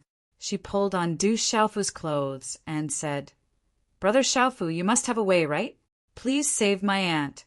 6 watch, there is more. Xiaoyu continued to write. Chapter 117. This poison isn't fatal, but a hallucinatory poison. The poisoned person will have hallucinations, and finally lose consciousness. Du Xiaofu had learned a lot from Zhen Qingchen. Although this hallucinatory poison was very powerful, it wasn't a problem for him. It was just a little troublesome. Just now, during the inspection, Du Xiaofu learned that the beautiful unconscious woman was also a martial artist. Her cultivation level wasn't weak, and she had already reached the initial stage of the pulsating realm. In terms of cultivation, he wasn't as strong as her. Hallucinatory poison, what should we do? Dai Xingyu seemed to have also heard about hallucinatory poisons. Her worried eyes, which were on the verge of tears, relaxed, but she was still extremely nervous. I want to concoct some antidotes. It shouldn't be a big problem. Du Xiaofu nodded and said to Dai Xingyu, I want to find a quiet room to concoct the antidotes. Help me guard the door and don't disturb me. Are you still a spiritual symbol master? Dai Xingyu looked at Du Xiaofu strangely. She seemed extremely puzzled and asked, I thought you were a martial artist, and those bad guys were no match for you. Du Xiaofu didn't answer Dai Xingyu and only faintly smiled. Secretly, he naturally hinted the king-scaled monstrous tiger to guard him while he was concocting the antidote. The old house was simple, elegant, and extremely large. It could be seen that it used to be the residence of a rich family, but now it was extremely empty. According to Dai Xingyu, only she and her aunt lived in this old house. In a room that should have been empty for a long time, it was extremely clean. Du Xiaofu had Dai Xingyu and the king-scaled monstrous tiger guard the door, while he sat cross-legged in the room. His hand seals condensed, and a spiritual stove and symbol cauldron condensed in front of him. Hallucinatory poisons are all similar, and the antidote methods are almost the same. 1 blood purging grass, 1 mind calming fruit. After finding the materials needed to concoct the antidote, Du Xiaofu immediately started to concoct it. The runes of the 5 elements inside the spiritual stove symbol cauldron fluctuated, and a blazing aura was immediately released. Outside the door, Dai Xingyu also felt an extremely hot aura coming from within the room. Her eyes were filled with nervousness as her gaze landed on the kitten-sized king, scaled demon tiger, squatting outside the room. She said, "Why would Xiaofu, Gidge, bring a kitten with him? I often hear those adults say that men don't keep cats and women don't keep dogs." The king-scaled demon tiger immediately raised its head to glare at Dai Xingyu, saying to itself, "You are a cat. I am a tiger, a different king-scaled demon tiger." Dai Xingyu seemed to be getting more and more interested in the king-scaled demonic tiger. She circled around the king-scaled demonic tiger, then squatted down beside it and hugged it in her arms. She stroked the tiny scales on the king-scaled demonic tiger's body and softly said, "Your little kitten is also very special. Brother Xiaofu seems to call you Little Tiger, but I feel that the name Little Tiger doesn't suit you. The scales on your body are circular. How about Little Circle from now on?" "Roar!" The king-scaled demon tiger angrily glared at Dai Xingyu, letting out a low growl from its throat. However, this growl really sounded a bit like a cat's meow. Seeing the response of the kitten in her bosom, Dai Xingyu immediately smiled happily, saying, "You agree? Then you will be called Little Circle from now on." The king-scaled demon tiger collapsed. It was a different king-scaled demon tiger. Who the hell wanted to be called Little Circle? "It seems like you really like the name Lil Circle. I like it too. It's a nice name, isn't it? Lil Circle." Dai Xingyu praised himself as he hugged the king-scaled demonic tiger. The pitiful king-scaled demon tiger was so obediently held in Dai Xingyu's arms, not daring to reveal its true identity. Time slowly passed. In the room, Du Xiaofu was refining medicine by himself. Only now did he realize that refining medicine was not an easy task. Without Zhen Qingchen by his side, he felt a little uncertain. However, during the refining process, Du Xiaofu didn't make any mistakes. This detoxification liquid wasn't some high-grade product, and actually wasn't too difficult. With his current cultivation as a 3-star talisman master, refining it was much easier, using his mental energy to sense the changes inside the cauldron, including the temperature, the spiritual liquid, the medicinal ingredients, and so on. Du Xiaofu didn't dare to relax even for the slightest change. If he made the slightest mistake, it could affect the success of the final medicinal liquid. After persevering for several hours, Du Xiaofu finally reached the final step. His mental energy controlled the fusion of the various elixirs' medicinal liquids, and then refined and fused them at high temperatures, gradually fusing them into a new type of medicinal liquid. This was also the most difficult step, but Du Xiaofu completed it extremely well. Even if Zhen Qingchen was watching at this moment, she would probably secretly curse him for being abnormal. When the final medicinal liquid was completed, Du Xiaofu put away the cauldron, and the medicinal liquid was immediately collected into a jade bottle that he had prepared beforehand. Last night, at the final step, Du Xiaofu put away the cauldron and took a deep breath.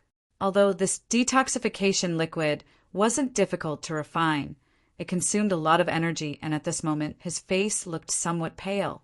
Creak! When Du Xiaofu opened the door, it was already late at night, and Dai Xingyu had been waiting at the door all along. When the king-scaled demon tiger in Dai Xingyu's arms saw Du Xiaofu, it immediately revealed an aggrieved expression. It was simply annoyed to death by this little girl's constant mutterings, and its ears were already full of calluses, but it still couldn't stop. Returning to the original room, Du Xiaofu's left hand gently pinched the closed lips of that beautiful girl, opening them. Immediately, those slightly upturned lips were indescribably alluring, as if they were inviting him to kiss them. Du Xiaofu's will was firm, and he slowly poured the detoxification liquid from the jade bottle into the beautiful girl's upturned mouth. "Brother Xiaofu, why hasn't Aunt woken up yet?" Dai Xingyu nervously asked, still tightly holding the king-scaled demon tiger in her bosom. Du Xiaofu once again examined that beautiful girl, and then said, "She's already fine, but I'm afraid that it will take some time for her to wake up. However, your aunt still has some old ailments, so I'll be a good person to the end and help treat them together. Many thanks, Brother Xiaofu. You are really a good person. Aunt Offin says that no man is good, but Brother Xiaofu is definitely a good person. Dai Xingyu happily said, but immediately felt that she had said something wrong, and immediately said, "No, I was wrong. Brother Xiaofu is not a good person. That's not right, Brother Xiaofu. I didn't mean it that way." Dai Xingyu was so anxious that she was about to cry. She didn't know what to say. It seemed that no matter what she said, it was not the meaning she wanted to express. Du Xiaofu's expression was very helpless. He waved his hand and said to Dai Xingyu, "Okay, I know what you mean. You and the little tiger go guard outside. I'll help treat your aunt." "Okay." Dai Xingyu nodded and then said to Du Xiaofu, "Brother Xiaofu, this kitten's name is Little Tiger. It doesn't sound good, so I've already changed its name to Little Circle. What do you think?" Little Circle? Du Xiaofu was surprised and then looked at the king-scaled demon tiger with a smile and said, "It sounds good. Let's call it Little Circle." Roar. The king-scaled demon tiger growled in a low voice, and its eyes protested, but it seemed to have no effect. Then it was carried out of the room by Dai Xingyu, leaving Du Xiaofu and the unconscious, beautiful woman in the room.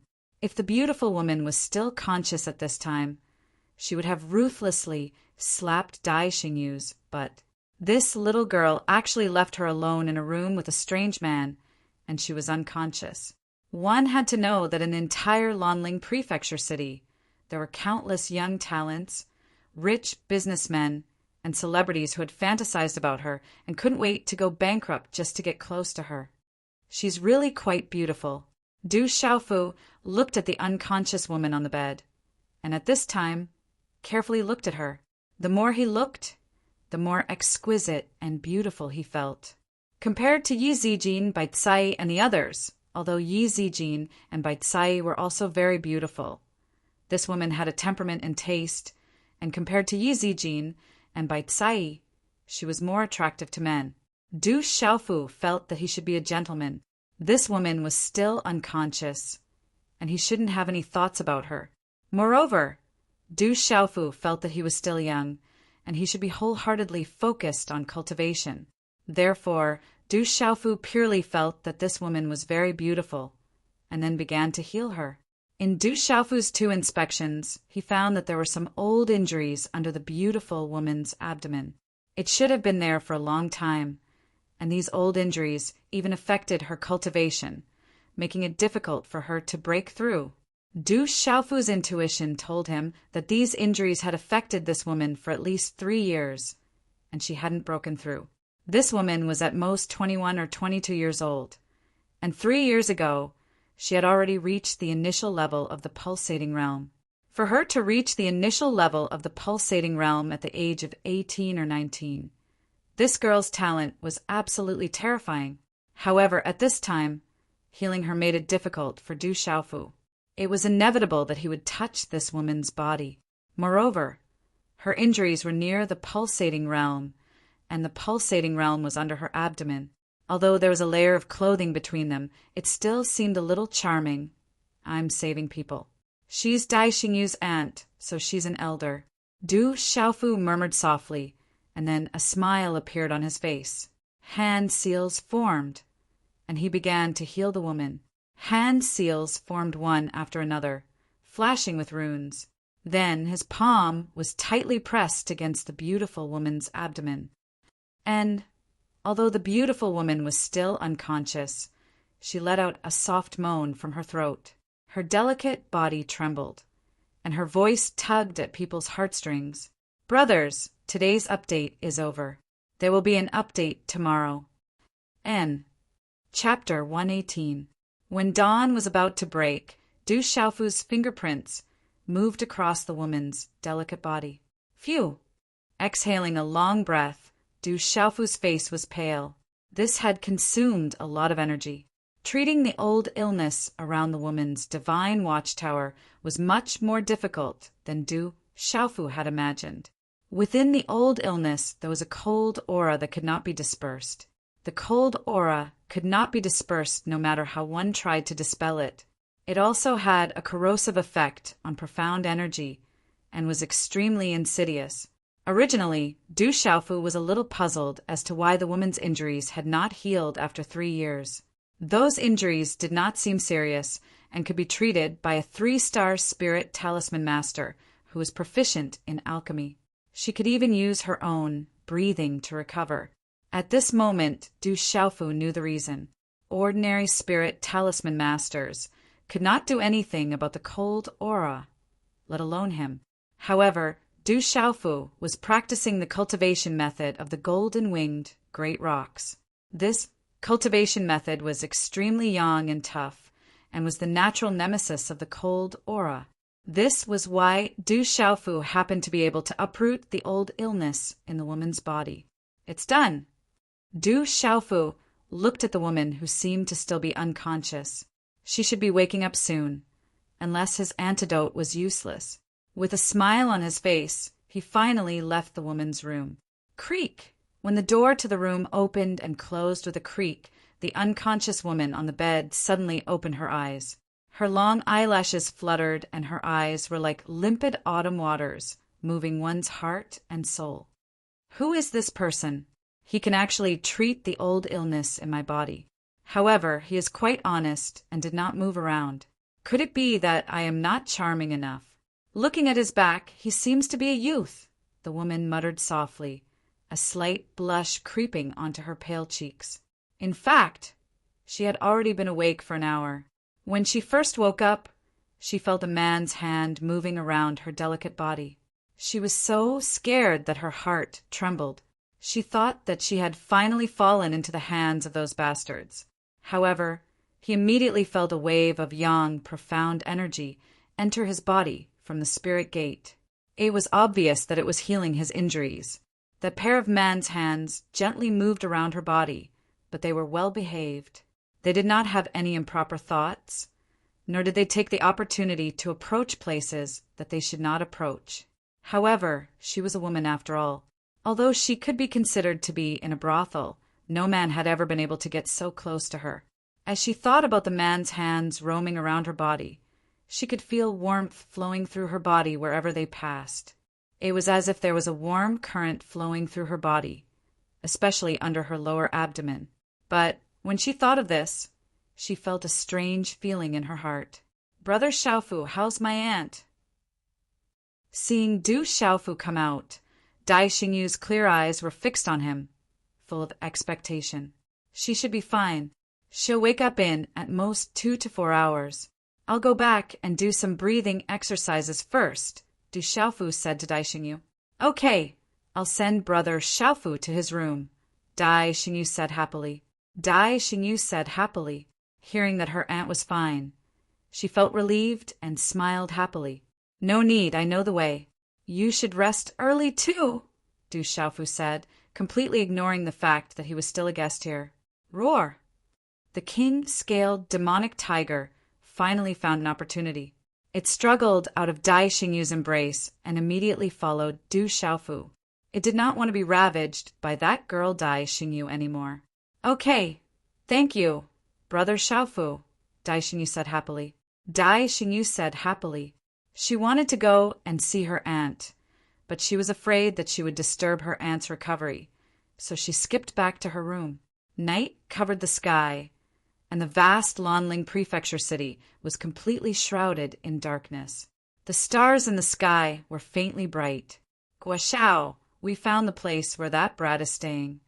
In a luxurious courtyard, a young man with a palm print on his face respectfully said to a young man who was lying in the arms of a woman enjoying a massage, I sent out many of my father's men, and we finally found the place where that brat is staying. The young man's face was pale. He was originally lying in the arms of a charming woman, and his eyes were slightly closed as he enjoyed the massage. Hearing this, he immediately opened his eyes, and a cold light flashed as he asked, Did you find out where that brat came from? Not yet, it's an old house. He should still be with that girl from the day, the young man immediately replied. Humph, no matter who it is, if I don't get my revenge, then I, Guokuin, won't be able to appear in Lanling Prefecture City in the future. Guokuin's face was gloomy, and a cold aura gushed out. It scared the charming woman behind him, and her eyes were filled with fear. It was as if she was afraid of offending someone she could not afford to offend. The young man with the palm print on his face hesitated for a moment. Then he gathered his courage and said, "Guo Shao, that brat's strength seems to be extraordinary. Why don't we ask my father for help?" "Trash." Guokuin glared at the young man, then coldly snorted and said, "Just a brat, and we have to make such a big deal out of it. Do we want everyone in Lanling Prefecture City to know how useless we are? Should I ask my father to deal with that brat? Guo Shao is right, I was wrong." The young man was embarrassed, as if he was afraid that he would be slapped again. "If we can't even find a way to deal with that brat, then it can only mean that we are trash." Guokuin sat up, and a trace of cold arrogance appeared in his eyes. Then he said, "I'll go find He-jun and ask him to do it. I think it's enough." "Yeah, find He-jun. He will definitely be able to deal with that brat." The young man's face was filled with joy. Who, in the room, Du Xiaofu stopped his practice and let out a long breath. After a few hours of meditation, he recovered quite a bit. Walking out of the room, Du Xiaofu stretched his body. In the morning, he took a deep breath of the fresh air in the courtyard, and he felt refreshed and full of energy. Roar! A deep roar suddenly sounded out, and the king-scaled demon tiger came to Du Xiaofu's side. Its eyes were vigilant, as if it was trying to tell Du Xiaofu something. Du Xiaofu's expression sank, and he muttered, "Is it those silk pants from yesterday?" Bang, bang. Early in the morning, the door of the old mansion was kicked open. The door was actually quite sturdy, but it was knocked off its frame and fell to the ground. Following that, hundreds of people walked in aggressively. "Guokuin, why did you bring me here?" A tall and sturdy young man walked out from the crowd, and the young man beside him was Guokuin. Guokuin stood in front of the tall and sturdy young man, and he was a head shorter. He looked around the old mansion and said, "I brought you to find a brat. He is very strong, but I don't know if you are a match for him. Don't tell me you can't beat him." The tall and sturdy young man looked at Guokuin, and his broad chest muscles bulged slightly. "Who are you? Why did you break into my house?" At this moment, Dai Xingyu hurriedly ran out from the courtyard. When she saw Guokuin, her face turned pale with fright, and she said, "It's you, bad guy. Little girl, we meet again." Guokuin's eyes flickered, and he said, "Where is that brat from yesterday?" "I don't know. Brother Xiaofu is not here, he left." Although Dai Xingyu was a little flustered, she was not stupid. These people were aggressive, and they must be here to take revenge on Brother Xiaofu. There were so many of them, and Brother Xiaofu definitely could not beat them. Therefore, she must not let Brother Xiaofu be found. She even hoped that Brother Xiaofu had left. "Little girl, you don't even know how to lie." Guokuin's face was gloomy. Looking at Dai Xingyu's flustered appearance, he knew that Dai Xingyu was lying. He said, "Let's find that brat first. Then we will slowly play with you. I didn't expect young Master Guo and young Master He to come. What a coincidence." A clear voice like a silver bell rang out.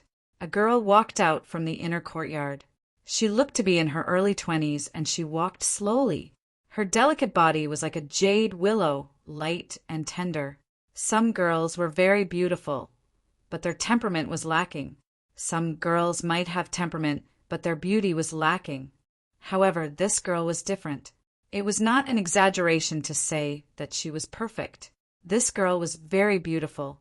Not only was she beautiful, but she was also very elegant. Her long black hair was so shiny that it could reflect one's reflection. She was naturally draped over her waist. She was wearing a long dress, and her temperament was otherworldly. She was so beautiful that she was like a fairy that had walked out of a painting. Everyone immediately looked at the girl, and many of them were in a daze. Guokuen and Heejun were also surprised because they knew this girl. However, they did not expect her to appear here. Auntie, they are all bad people. They even bullied me yesterday. If it wasn't for Brother Xiaofu, I wouldn't have been able to come back yesterday. When Dai Xingyu saw this girl, she immediately hid behind her timidly. Then she thought of something and said in surprise, Auntie, are you all right? That's great. You scared me to death. I didn't know what to do. Luckily, I met Brother Xiaofu. All right, I'm here. There's no need for a handkerchief. The girl patted Dai Xingyu's hair. Then, she looked at Guokuen and the rest. How could she not know who they were? Miss Yuru, why are you here? Is this little girl your? Guokuen was surprised. His gaze fell on the girl. He could hear that the little girl seemed to be calling Morong Yuruani. This is an old house that I bought a long time ago. Xingyu is my elder sister's daughter. My elder sister and I have a big age difference, so the age difference between Xingyu and me is small. Morong Yuru's eyes were like water as she looked at Guokuen, Heejun, and the rest.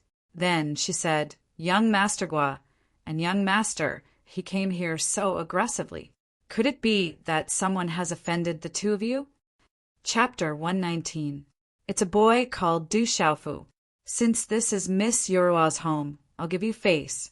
I only need to take that boy away, Guokuen said to Miss Ra. Guokuen said to Morong Yurua. Suddenly he became very elegant and even a little passionate. Morong Yurua frowned inwardly. She knew these people's identities and their power. They could do whatever they wanted in a place as big as Lanling Prefecture City. Young Master Gua, there's only the two of us in my house. There's no one else, Morong Yura said. Guokuen was stunned. Then he looked at Morong Yura with a slightly gloomy expression. It's fine. I'll just search around. Young Master Gua, that's not very good, Morong Yura said. Hearing this, Guokuen's expression became more and more gloomy. He slowly took 2 steps forward, then stared at Morong Yura and said, Morong Yura, do you think I'm an idiot? Morong Yura was stunned. She knew in her heart that Guokuen was definitely not a fool. She quickly explained, How can young Master Gu be a fool? If you're a fool, then there's no smart person in Lanling Prefecture City. Since you don't think I'm a fool, why are you patronizing me? Don't think that I won't dare to touch you just because you have someone protecting you. You have to understand that no matter what, you're still someone from your hometown. I'm giving you face because of that person. Otherwise, do you think I'll put you in my eyes? Don't really think I'm a fool. Guokuen was about to explode. If it wasn't for that person, he would have touched this woman long ago. However, that person was sandwiched between them, making him feel very vexed. Morong Yura sighed. She felt that she was sometimes so powerless. This was not her home. This was Lanling Prefecture City. In this place, there were too many things that were beyond one's control. If it was before, although these people had strong backgrounds, there was no need to care too much. However, everything was different now. You do look like a fool. Don't you know whether you're a fool or not? Dai Xingyu looked innocently at Guokuen and said, That's right. If you were an idiot, you wouldn't know. But you are definitely a bad person. As Dai Xingyu spoke, Morong Yurua's expression also began to change. Haha, interesting. Guokuen, don't tell me you've really gone stupid. Heejun laughed. Seeing Guokuen being scolded by a little girl, he had no reason not to laugh. This made his mood very good. Little girl, come over here. Guokuen's face darkened. He would deal with anyone who laughed at him. But Heejun laughed at him, so he could only vent his anger on Dai Xingyu. Young Master Gua, that's not what Xingyu meant. Morong Yurua continued to explain. She didn't expect Xingyu to speak so bluntly. She immediately stood in front of Dai Xingyu. Who do you think you are? Without anyone supporting you, you're nothing. Get lost. Seeing Morong Yurua standing in front of him, Guokuen became even more furious. He directly waved his hand at Morong Yurua. Guokuin used his left hand because his right hand hadn't recovered yet. In fact, it wouldn't recover completely in a short period of time. Bang! A deep sonic boom rang out. A faint golden light surged out. Then, Guokuin's body was directly sent flying. At this moment, Hee-jun's gaze moved. There was a trace of surprise in his eyes. Chi, a purple-robed youth with a wild cat by his side, appeared in everyone's line of sight. He had a resolute face and sharp eyes. He was only 16 or 17 years old, but his eyes were filled with a gaze that made one's heart tremble. Morong Yu Ruo curiously looked at the purple-robed youth who suddenly appeared. Her long eyelashes fluttered, and her eyes were like water. She knew that Guokuin's strength wasn't ordinary. He was at the Pulse Realm and Profound Realm. He was stronger than her. Of course, she had never publicly revealed that she cultivated the martial way in the past 3 years. However, this purple-robed youth was actually able to force Guokuin back in one move. It was enough to show how strong he was. Morong Yurua could also tell that this purple-robed youth was the youth who had helped her heal yesterday. However, this was the first time she had seen this youth's appearance. He was 16 or 17 years old, younger than her. However, his face was resolute, and the gaze in his sharp and deep eyes made her feel that this youth was different from Guokuin and the others. Big brother Xiaofu. After seeing Du Xiaofu, Dai Xingyu immediately went to Du Xiaofu's side with a happy and worried expression. She said, "These bad guys are here again." Du Xiaofu's expression eased a little. He patted his chest and said to Dai Xingyu with a smile, "It's all right. I'm the nemesis of bad guys, the embodiment of justice. Don't be afraid. You're not from Lanling Prefecture City." Morong Yu Rua looked at Du Xiaofu with a frown. "I'm not." Du Xiaofu's gaze finally landed on Morong Yu Rua. Although he already knew that she was a very beautiful woman yesterday, it felt different when she stood in front of him. Under her long eyelashes, her eyes glowed with spiritual light. Her temperament was like a gentle breeze that gently brushed past. She was very beautiful. This woman was like a flower, but she was definitely not a vase. This was the feeling in Du Xiaofu's heart. Du Xiaofu even felt that when he looked at this woman, something seemed to fluctuate in his heart, stirring up his feelings. "Are you all right?" Du Xiaofu then said a few more words to the woman in front of him. It was as if he should say a few more words to this woman. "I'm fine. Thank you." Morong Yu Rua looked at Du Xiaofu with some gratitude in her eyes. But then, for some reason, a blush crept onto her cheeks. She remembered that it was this young man who had moved his hands up and down her body. Although he was extremely well-behaved, he had still moved his hands up and down her body where no man had ever touched her before, even though they were separated by her clothes. What am I thinking? Why would I think that? This young man is only 2 or 3 years older than Xingyu. Morong Yu Rua said to herself in her heart. Suddenly, the blush on her face faded a lot. "That's good." Du Xiaofu nodded. He felt very relaxed and comfortable talking to the woman in front of him. After Guokuin was forced back again, he raised his head and looked at Du Xiaofu, who had suddenly appeared. He wasn't surprised, but a chill flashed in his eyes. He looked at the burly Hee-jun beside him and said, "Hee-jun, it's this kid. I'm afraid you're not his match." When the wolf-like guards saw that the 2 young masters didn't give them any orders, and that the other party was very powerful, they naturally wouldn't rush to get beaten up. "He's indeed very strong. You deliberately asked me to help you deal with him, right?" Hee-jun looked at Guokuin, who had been forced back, and said, "If you want my help, that's fine, but don't treat me like a fool. I'm preparing to make a breakthrough recently. I just need a few medicinal pills to assist me. Does your White Tiger sect like a few lousy medicinal pills?" Guokuin looked at Hee-jun. He knew that Hee-jun didn't lack a few lousy medicinal pills. "I like to earn it myself," Hee-jun seriously said to Guokuin. "You like to snatch it yourself. Mang Lai Kai is the one who likes to earn it himself," Guokuin secretly said in his heart. However, he nodded at Hee-jun and said, "No problem. I'll give you a few more when the time comes." "Okay." Hee-jun lightly smiled. Then, his burly body directly walked towards Du Xiaofu. Hee-jun took 5 steps in a row. With each step, the ground beneath his feet cracked. His aura was astonishing. His burly body was like a wild beast. He stared at Du Xiaofu and said, "Brat, Guokuin said that you're very strong. He said that even I can't do anything to you." Du Xiaofu looked at Hee-jun. That burly body made Du Xiaofu slightly raise his head and asked, "Who are you?" "Like Guokuin. He's one of the Lanling 4 young masters. He's the young master of the White Tiger sect, the largest sect in the Lanling prefecture. What he likes to do the most is to snatch people's belongings." Murong Yurua softly said to Du Xiaofu, "Murong Yurua has already revealed my identity." "My name is Hee-jun," Hee-jun said to Du Xiaofu.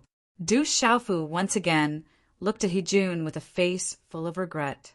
He sighed and said, "You've been betrayed by Guo Kuan. He only wants to use you. It's not good to have such a friend." "Humph." Hearing Du Xiaofu's words, Guo Kuan coldly snorted from afar. He fiercely glared at Du Xiaofu. "It doesn't matter. My relationship with him isn't that good. It's just that someone has arranged the 4 of us together. As for using me, it doesn't matter. As long as I don't suffer any losses, it's fine." Hee-jun looked at Du Xiaofu and said, "No." Du Xiaofu shook his head. He still regretfully said to Hee-jun, "Guokuin deliberately sent you here. He didn't want you to deal with me, but wanted me to deal with you. In fact, compared to you, my relationship with him is deeper." "You have feelings for Guokuin?" Hee-jun was puzzled. He really couldn't tell. "Bastard, when did we have feelings for each other?" Guokuin, who was behind Hee-jun, finally couldn't bear it and loudly shouted at Du Xiaofu. Du Xiaofu was indifferent. He looked at Guokuin and said, "As the saying goes, beating is affection and scolding is love. Without beating or scolding, there are no feelings. I broke both your hands and scolded you yesterday. Doesn't that mean we have feelings for each other?" When Guokuin heard this, his face turned red with anger. Dai Xingyu couldn't help but laugh. Murong Yurua also pursed her lips and smiled. Her gaze was fixed on the youth's back. "You have a glib tongue. You're very similar to that brat Meng Laikai. I don't really like him." Hee-jun shook his head. His eyes suddenly revealed an ominous glint. He stared at Du Xiaofu and said, "But I feel that you won't be enough for me to beat you up. How about this hand over your Chinkuan bag and I won't beat you up?" As his voice faded, a powerful aura surged from Hee-jun's body towards Du Xiaofu. In an instant, an extremely terrifying aura erupted. Du Xiaofu's face immediately sank. He then slightly raised his head to look at Hee-jun, carefully sizing him up. Chapter 120. "Are you considering it?" Hee-jun asked coldly. His eyes were filled with murderous intent. Coupled with that burly body of his, he looked really ferocious. If it were someone who was timid, they would have handed over their Chinkuan pouch in fright. "Sai, it's been so hard on me." Du Xiaofu looked at Hee-jun and said, "I'm not familiar with Lanling Prefecture City. If I really wanted to kill you, I would have some misgivings. However, if I don't beat you up, I'll feel very uncomfortable right now. I'm also afraid that you'll come and cause trouble for me in the future. Tell me, what should I do with you? Kill you or let you go?" Hee-jun was stunned. His eyes widened, thinking that he had heard wrongly. Everyone thought that they had misheard. Where did this brat come from? How could he be so overbearing and arrogant? Didn't he know that the person in front of him was the young sect leader of the White Tiger sect? "I've decided. I'll beat you half to death. This way, I won't have any scruples, and you won't easily provoke me in the future. What do you think?" Du Xiaofu looked at Hee-jun seriously and asked, "Brat, you're courting death." Hee-jun was infuriated. The murderous glint in his eyes flickered as he flew into a rage. This brat was toying with him. A terrifying aura burst out from his body, like a flood. He was at the peak of the pulsation realm, close to the perfected level of the pulsation realm. Boom! He-Jun's burly body stomped on the ground, causing the ground to tremble. He-Jun punched out with his fist. Rune surged, bringing with it a terrifying gust of wind that blew many of the surrounding guards. In an instant, the fist arrived in front of Du Xiaofu. Not bad. You're at the peak of the Nirvana realm. Du Xiaofu was a little surprised.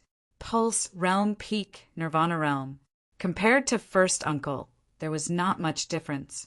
As expected of a big place like Lanling Prefecture City, these young people were stronger than one another. It was different from a small place like Stone City. At this instant, Du Xiaofu naturally didn't stay idle. He didn't retreat, but instead advanced, preparing to take it head-on. He similarly blasted out a fist that was wrapped in golden light runes, and its aura was domineering and fierce. Boom! Their fists collided, and their profound energy collided. Immediately, a muffled sound exploded in midair, and a terrifying wave surged out. Then, the two figures were forced back at the same time. Dang dang! Stumbling, Du Xiaofu's body only took 3 steps back. His gaze also changed slightly.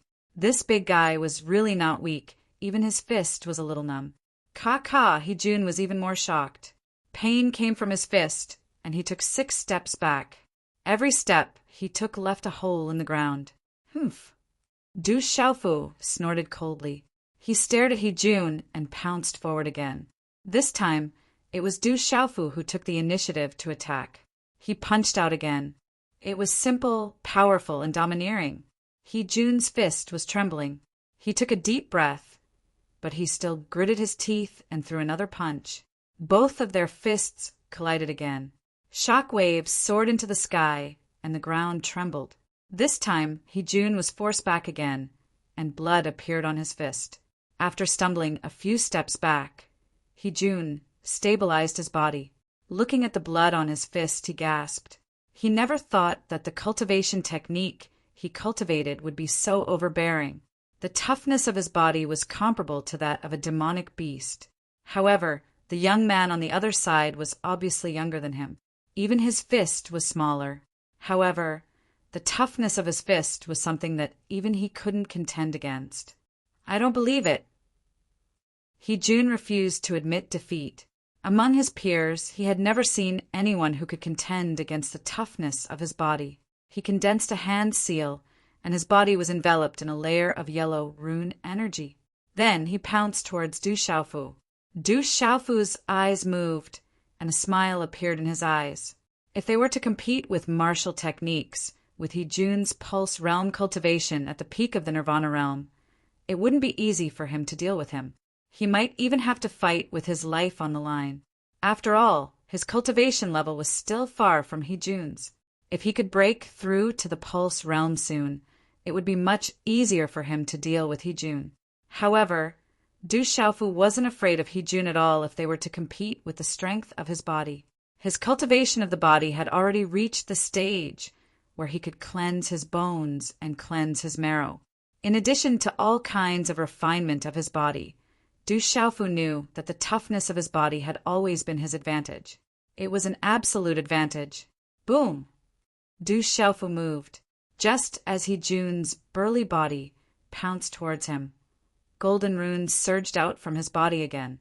In an instant, his aura suddenly became overbearing. It was as though he was a real demonic beast in human form. Accompanied by a dazzling light, under everyone's shocked gaze, including He-Jun's, his body collided with He-Jun's. Colliding with each other with their bodies was a powerful collision. It was like a cannonball, and it was stupefying. Bang! A deep sonic boom resounded. Runes flashed, and waves of air spread out like waves in water. After which, everyone saw He-Jun's burly body being directly sent flying. He was sent flying violently, while Du Xiaofu's body only trembled slightly. He-Jun was sent flying on the ground, causing the ground to tremble and crack. Blood flowed out from the corner of his mouth. His eyes were filled with shock. He didn't expect Du Xiaofu's body to be so powerful. It didn't seem like a normal human at all. Bang! He Jun didn't manage to get up. A golden figure rapidly pounced towards him. It was like an impact cannon, and it ruthlessly landed on his lower abdomen. Pucci! Under the huge impact, it was as if a huge rock weighing 1,000 pounds had fallen. He Jun's body, which had just landed, suffered another heavy blow. A mouthful of blood spurted out from his mouth. I already said that it was Guokuin who asked me to take care of you. Du Xiaofu directly sat down on He Jun's lower abdomen. Then his fists fell down like rain. One after another, his fists pounded on He Jun's chest like beating drums. Pucci! How could the pitiful He Jun withstand Du Xiaofu's terrifying attacks?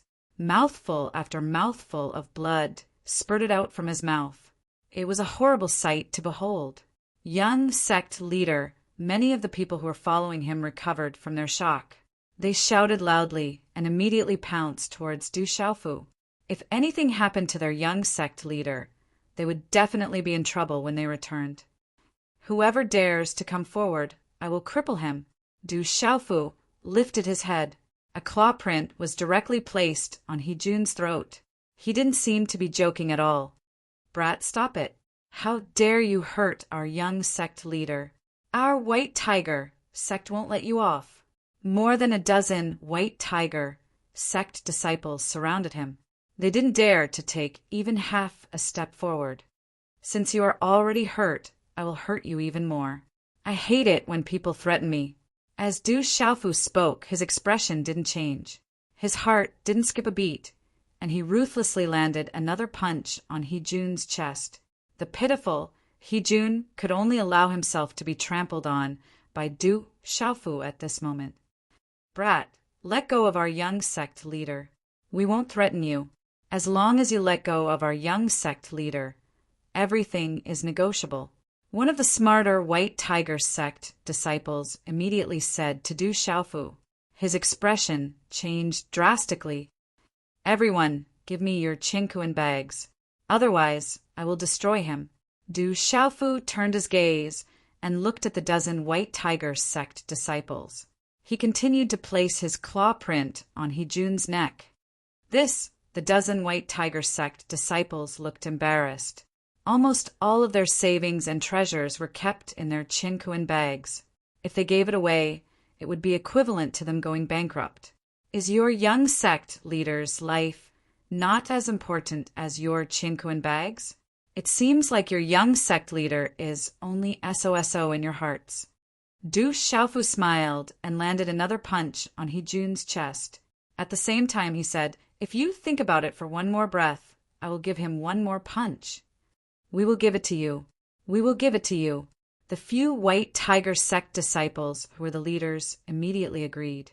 However, they looked like they were about to cry. In their hearts, they were probably cursing Du Xiaofu's 18 generations of ancestors. This was simply too vicious. He was simply trying to sow discord. If they did not hand over the Cosmos sack, not to mention whether or not this brat would really kill the young sect master, the young sect master would definitely not let them off in the future if he continued to throw punches at them. However, we only have 5 Qingkuan bags. The other disciples don't have any Qingkuan bags. The few White Tiger sect disciples who were the leaders said to Du Xiaofu. Not everyone had a Qingkuan bag. Only 5 Qingkuan bags out of the dozen of them. At this moment, their hearts were all broken. That's more like it. Du Xiaofu smiled. He then turned around and said to Dai Xingyu, who was standing behind him with a shocked expression, "Xingyu, go and keep the Qingkuan bags." Okay. At this moment, Dai Xingyu's mind seemed to be a little blank. He actually nodded his head. Then he quickly ran in front of the few White Tiger sect disciples and kept the 5 Qingkuan bags. And yours. Du Xiaofu was very satisfied. He then searched He Jun's body. In the end, he also took out a Qingkuan bag and kept it skillfully. Then he patted He Jun's chest and said, "You're quite sturdy. It's just that you can't take a beating." Uft. This time He-jun was so angry that he spat out a mouthful of blood.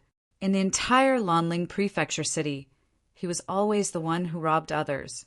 However, today he was robbed by someone else. Moreover, he was severely beaten up. What angered him the most was that this brat didn't seem to care about him at all. It was as if he hadn't had his fill of beating him up. Don't be agitated. I already said that it was Gokuen who harmed you. After being beaten up by me, he felt that he couldn't step down from the Lanling for young masters. In the future, he will feel that he is inferior to all of you. Therefore, he purposely dragged you into this. Now that you have been beaten up by me, he will have a companion. He won't be afraid of losing face anymore. Du Xiaofu climbed up from He-jun's body. He-jun was stunned. He suddenly felt that Du Xiaofu's words made sense. Gokuen purposely harmed him. Gokuen didn't just want to use him to teach Du Xiaofu a lesson. Instead, he wanted to use Du Xiaofu to teach him a lesson. I'm a little late for the second night watch period. The next chapter will take an hour and a half. Xiao Yu is working hard to write. Chapter 121. Seeing that He-jun was moved, Du Xiaofu enthusiastically helped He-jun up. What shocked everyone the most was that Du Xiaofu even took out a pill and stuffed it into He-jun's mouth. He said regretfully, "This is a healing pill. You were beaten up quite badly by me. I'm sorry, I really didn't want to hit you. If it wasn't for Gokuen, I wouldn't have hit you." He-jun glared at Du Xiaofu. No one knew what he was thinking, but it was obvious that his face was conflicted and his eyes were twitching. He knew that this brat had beaten him up, but he could still act like a good person without batting an eyelid. This brat was too shameless. He was even more shameless than Gokuen. However, he felt that this brat's words made sense. Why aren't you guys helping your young sect leader? Hurry up and go back to treat his injuries. If you're too late, it will affect his foundation in the future. Du Xiaofu shouted at the dozen or so White Tiger sect disciples. He-jun was already unable to stand up after being beaten up by Du Xiaofu's punches. Young sect leader. Hurry up and help the young sect leader. The dozen or so White Tiger sect disciples regained their senses and were stunned for a moment. Then they crowded around and helped the young sect leader up before leaving. They didn't want their young sect leader to fall into the hands of this fickle fiend. Before He-jun walked out of the door, he glared fiercely at Gokuen. It was obvious that he felt that Du Xiaofu was shameless, but what he said made sense. Gokuen's eyes twitched as he looked at Du Xiaofu with an ugly expression. Then he said, "Du Xiaofu, we'll meet again." As soon as he finished speaking, Gokuen turned around to leave. He-jun had already left with such injuries, so there was no point for him to stay. Although he had brought a dozen or so people with him this time, he was afraid that they wouldn't be able to do anything to that terrifying brat even if they surrounded him. Hence, there was no need for him to stay. After the fight with He-jun just now, he knew how terrifyingly powerful the brat was. "Did I say that you can leave?" An indifferent voice rang out with a hint of coldness. Gokuen turned his head around and stared at the owner of the voice, Du Xiaofu. At that moment, he could feel the coldness surging out of the man's eyes under his sharp brows. It was true coldness. "What are you trying to do? If you dare touch me, you won't be able to fly out of Lanling Prefecture City, even if you grow wings." Gokuen stared at Du Xiaofu. He didn't know why, but the coldness in Du Xiaofu's eyes made his heart tremble. This was a feeling he had never felt in the Lanling Prefecture City. He was starting to regret that he didn't bring any experts with him this time. Murong Yoroa, who had been surprised all this time, seemed to want to say something when she saw that Du Xiaofu still wanted to deal with Gokuen. However, she immediately held back. There was a bitter smile on her face. Since he dared to deal with He-jun, it didn't matter if Gokuen was added to the mix. Perhaps he also had a powerful background, so powerful that he didn't need to fear a force like the White Tiger sect. Du Xiaofu did not reply because there was no need for him to do so. Just as Gokuen finished speaking, His figure had already appeared in front of Guokuin like a bolt of lightning. Guokuin had actually discovered Du Xiaofu, but his injuries from yesterday had not healed, and his left hand was almost crippled to the point that it could not move for the time being. Therefore, it was difficult for him to put up any resistance, and he could only hastily retreat as his expression changed. Bang! However, Du Xiaofu's speed was much faster than his. A fist ruthlessly landed on Guokuin's chest. Guokuin's body was sent flying. However, before his body could even land on the ground, Du Xiaofu pounced on him and kicked him even further away. The kick caused Guokuin's mouth to drip with blood. Slash! Just as Guokuin's body was about to land on the ground, Du Xiaofu's devil-like figure appeared again. He lifted Guokuin's feet with both hands and lifted Guokuin's body above his head like a sandbag. Then he ruthlessly slammed Guokuin onto the ground. Bang, bang, bang. After 3 consecutive slams, the ground rumbled loudly. Guokuin was thrown so hard that he couldn't even scream. His head was bleeding profusely, and his bones were broken. I will punish you on behalf of justice. When the 4th slap came, Du Xiaofu didn't throw Guokuin onto the ground. Instead, he threw him like a stone and ruthlessly flung him across the courtyard. Then, Guokuin's body flew out of the courtyard. No one knew how far he was flung and where he landed in the end. However, one could hear the rumbling sound of the ground trembling from the fall. Remember this. The next time you provoke me, I will take your life. Du Xiaofu said loudly. After doing all this, he clapped his hands, and another Qinkuan pouch appeared in his hand. Then he very naturally kept it in his arms, as if it was a matter of course. Young Master Guo. In the courtyard, the dozens of people immediately ran out in shock. They didn't know whether their master was dead or alive. They didn't even know where he had flown off to. What else could they do? Moreover, none of them believed that they could be thrown so many times by that terrifying young man without dying. Dai Xingyu's mouth was wide open and her body trembled slightly. Obviously, she was a little frightened. Murong Yurua's eyes flashed with a strange light before she regained her calmness. I'm sorry. It seems that you need to move to another place. Du Xiaofu looked at the woman and said. His gaze was a little embarrassed. He wasn't afraid of hurting Guokuin and Hejun this time, but he was afraid that it would implicate Dai Xingyu and her beautiful aunt. There's no need for that. No matter what Guokuin and Hejun do, they won't make things too difficult for me. Murong Yura looked at Du Xiaofu and said, What are you going to do? Guokuin and Hejun won't let this go. I don't know what to do. I haven't thought about it, Du Xiaofu said with a smile. I just feel that I have to represent justice and beat them up. Uft. Murong Yura finally couldn't help but laugh. She wanted to laugh, but she couldn't in front of Guokuin and Hejun. But now, she finally couldn't help but laugh. Brother Xiaofu, your Qinkuan pouch.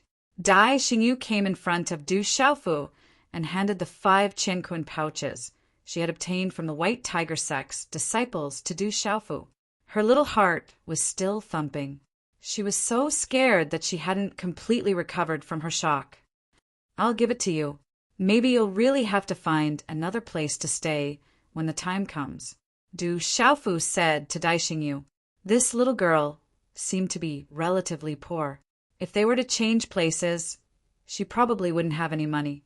Back then, she had to sell her ancestral heirloom for 1,000 cultivation coins. Even if you give me this Qinkuan pouch, I won't be able to open it. Dai Xingyu blinked and said, You're a spirit talisman master. How can you not open it? Du Xiaofu said, These Qinkuan pouches shouldn't have been refined by some expert. It wasn't difficult to open them. Dai Xingyu raised her head and looked at Du Xiaofu with clear eyes. She said weakly, I haven't learned how to open a Qinkuan pouch. Du Xiaofu was stunned again. Then he could only helplessly take the Qinkuan pouch. Xingyu, didn't I say not to casually expose your identity as a spirit talisman master? Murong Yorua came to Dai Xingyu's side and frowned. Dai Xingyu felt wronged and said, "Auntie, I didn't expose myself. It was big brother Xiaofu who saw it himself." Then, as if she remembered that she hadn't introduced him to her auntie, she immediately said, "Auntie, this is big brother Du Xiaofu. He saved you and healed your injuries." Murong Yurua already knew that it was the young man in front of her who saved her, but now she was surprised that he could sense the aura of a spirit talisman master from Dai Xingyu. But then her eyebrows twitched. It wasn't strange. A 16 or 17-year-old youth was able to trample on He Jun and Guokuin. How could he be simple? "Big brother Xiaofu, this is my auntie Murong Yurua. Isn't she beautiful?" Dai Xingyu raised her head and said to Du Xiaofu, "Yes, very beautiful." Du Xiaofu didn't know how to respond. He could only nod. However, he felt that Murong Yurua's name was very pleasant to hear. Little Circle Circle. Dai Xingyu suddenly saw the king-scaled demonic tiger. She immediately lifted it up like a kitten and hugged it in her arms. Then, she stroked the king-scaled demonic tiger's head and said, "Little Circle Circle, were you scared just now?" "I was scared. Those bad people are too bad. Don't be afraid. I will protect you." Du Xiaofu looked at the king-scaled demonic tiger and then pretended not to see it. Roar. "I am a king-scaled demonic tiger. I am a different king-scaled demonic tiger. I don't need to be scared." The king-scaled demonic tiger unwillingly roared in its heart. But there was nothing it could do. It could only be sullen. "This time, thank you." Murong Yurua looked at Du Xiaofu. Her watery eyes regained their calmness. Then she said, "I wonder where young Master Du is from? Do you have a place to stay in Lanling Prefecture City?" "I'm not a young master." Du Xiaofu smiled. He wasn't a young master. Murong Yurua obviously wanted to know if he had any background. He said, "I come from a small place. I'm afraid Miss Yurua wouldn't know even if I told you. I had just arrived in Lanling Prefecture City yesterday." "Is that so?" Murong Yurua frowned when she heard this. She looked at Du Xiaofu and said, "Let's talk inside." The small hall in the old mansion was clean and simple, but it was very exquisite. Du Xiaofu sat while Murong Yurua brewed a cup of tea. The fragrance of the tea overflowed, making Du Xiaofu's taste buds tremble. "This tea is delicious!" He couldn't help but impatiently take a sip of the tea. Suddenly, the tea fragrance overflowed. It was as if every taste bud was experiencing the ultimate taste. It was as if a storm of fragrance had set off in his mouth. The surface of his tongue was salivating. "Big brother Xiaofu, my aunt is very good at brewing tea," Dai Xingyu said disapprovingly. Chapter 122. You know about tea? Murong Yurua looked at Du Xiaofu with some surprise in her eyes. "I don't." Du Xiaofu shook his head and said, "I rarely drink tea, but I drink more than I drink tea. Although I don't know much about tea, I can see that this tea is very clear.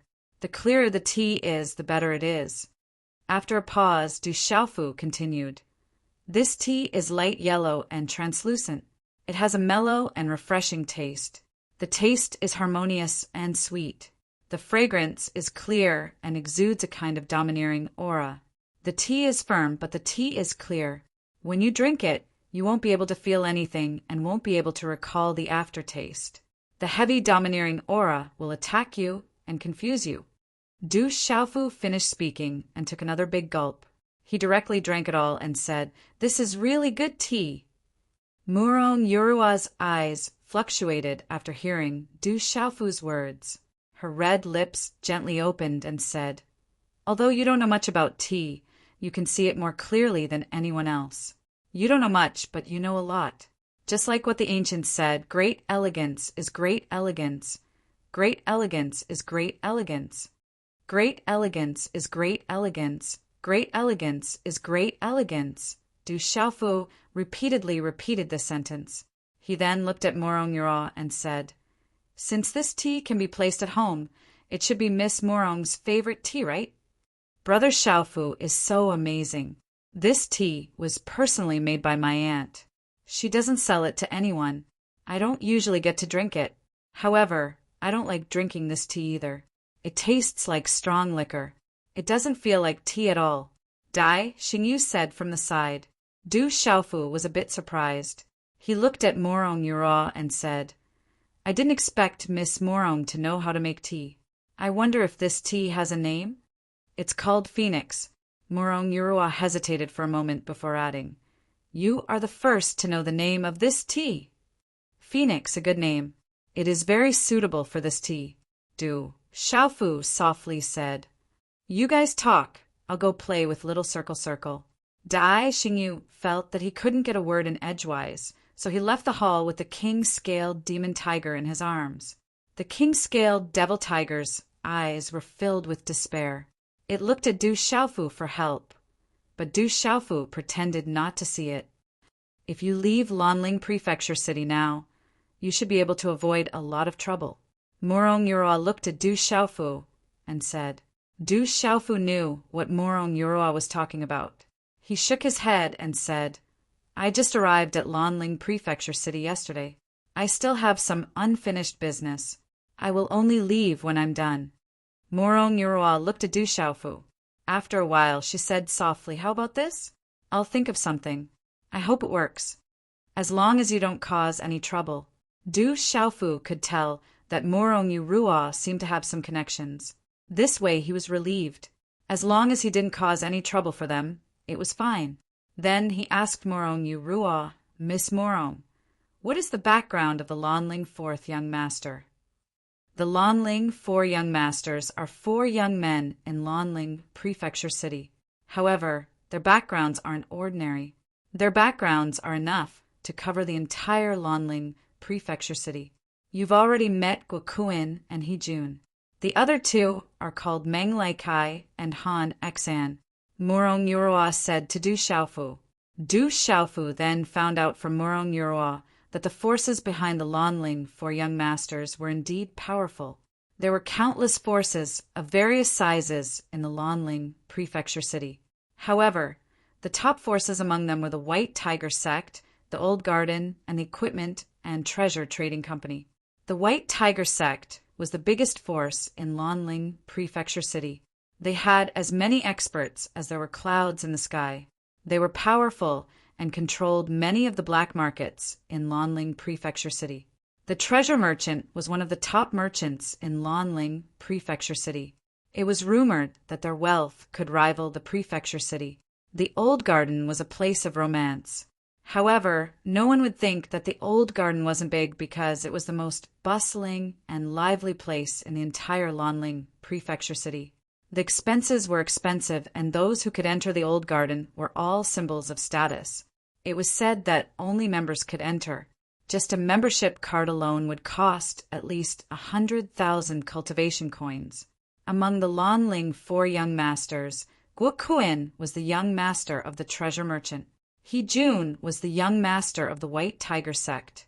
Meng Laikai was the young master of the Old Garden. Lastly, Han Xian was the young master of Lanling Prefecture City. It wasn't inappropriate for these 4 young men to be called the Lanling Four Young Masters. The main reason why the people of Lanling Prefecture City called them the Lanling Four Young Masters was because the 4 young men were loathed by the entire city. Guokuin was lustful and would often snatch women on the streets. As long as they were beautiful, he would snatch them first. Hejun liked to fight and snatch things. He would often start a fight whenever there was a disagreement. It was said that behind Hejun was Han Xen. When the 2 of them joined forces, most of the merchants in Lanling Prefecture City had received protection fees. To put it bluntly, they had been extorted. Meng Laikai was a little gentler. He only did business and indeed had a business mind. As long as he was involved in a business, there would be no business that wouldn't make money. However, what made people angry was that as long as Meng Laikai saw other people's business making money, he would forcefully intervene and kick them out. As long as it was his business, no one else was allowed to touch it. As expected of the Lanling Four Young Masters, Du Xiaofu smiled after learning the identities of the 4 young men. Morong Yura looked at Du Xiaofu. Her purple dress made her look even more otherworldly. She said, "If you want to leave Lanling Prefecture City now, you might still be able to make it." "No, I still have some things to do." Du Xiaofu got up and planned to leave. "Then be careful. I'll go think of a way. I hope I can help," Morong Yurua said to Du Xiaofu. Du Xiaofu left the old mansion. However, in order to ensure the safety of Dai Xingyu and Morong Yurua, he secretly instructed the king's scaled demon tiger to accompany the two women. He walked into Lanling Prefecture City alone. The bustling streets were extraordinarily lively. The degree of prosperity was breathtaking. Du Xiaofu went to find the Lanling Prefecture City's mansion master. To be able to beat up Guokuin and Hejun in Lanling Prefecture City, Du Xiaofu wasn't stupid. He definitely had some backing. And the backing Du Xiaofu was naturally the Lanling Prefecture City's mansion master. Since his drunkard father said that he knew the Lanling Prefecture City's mansion master, Ouyangling, it meant that their relationship wasn't bad. As the Lanling Prefecture City's mansion master, it shouldn't be a problem for him to take care of him. Du Xiaofu believed in his drunkard father's vision. Du Xiaofu wasn't worried about himself. He could just leave after beating up Guokuin and Hejun. However, he had to consider Dai Xingyu. Perhaps it was because he knew that he had a younger sister. When he saw Dai Xingyu, Du Xiaofu thought of his younger sister that he had yet to meet. "Xiao Jing," walking on the street, Du Xiaofu murmured. His younger sister's name was Xiao Jing. It was a pretty name. She should be a very pretty girl. However, his younger sister was a heavenly venerate. She would definitely be extraordinary. Thinking of this, Du Xiaofu didn't feel jealous. Instead, he felt proud. That was because that was his younger sister, her twin sister, Lanling Prefecture City. It was located in a rather quiet place in the Lanling Prefecture City. It was deep in the palace, and the courtyard was deep. Just the tall and thick walls alone were enough to make one sigh. In fact, it wasn't difficult to find the residence of the Lanling Prefecture Master in Lanling Prefecture City. Just ask anyone, and you'll probably find out. However, just because anyone could find the residence of the Lanling Prefecture City's mansion master, it didn't mean that anyone could meet him. How could anyone be able to meet a feudal lord of a region just because they wanted to? Du Xiaofu was like that now. He couldn't enter the Lanling Prefecture City at all. Standing in front of the grand entrance of the Lanling Prefecture City, there were two stone lions prostrating on the left and right. Du Xiaofu could feel an indescribable aura in the calm Lanling Prefecture City. It made him feel pressured. That was a place where a marquis was in charge. It was extraordinary. In front of the Lanling residence, 6 burly men in armor stood in an orderly manner. Their aura was sharp, and they were all at the innate realm. The leader was even at the nirvana realm of the innate realm. He was glaring at Du Xiaofu and yelled, "Looking for the residence master?" To think that a kid like you would say that. Do you know how many people want to see the residence master every day? If it wasn't for your young age, I would have thrown you far away.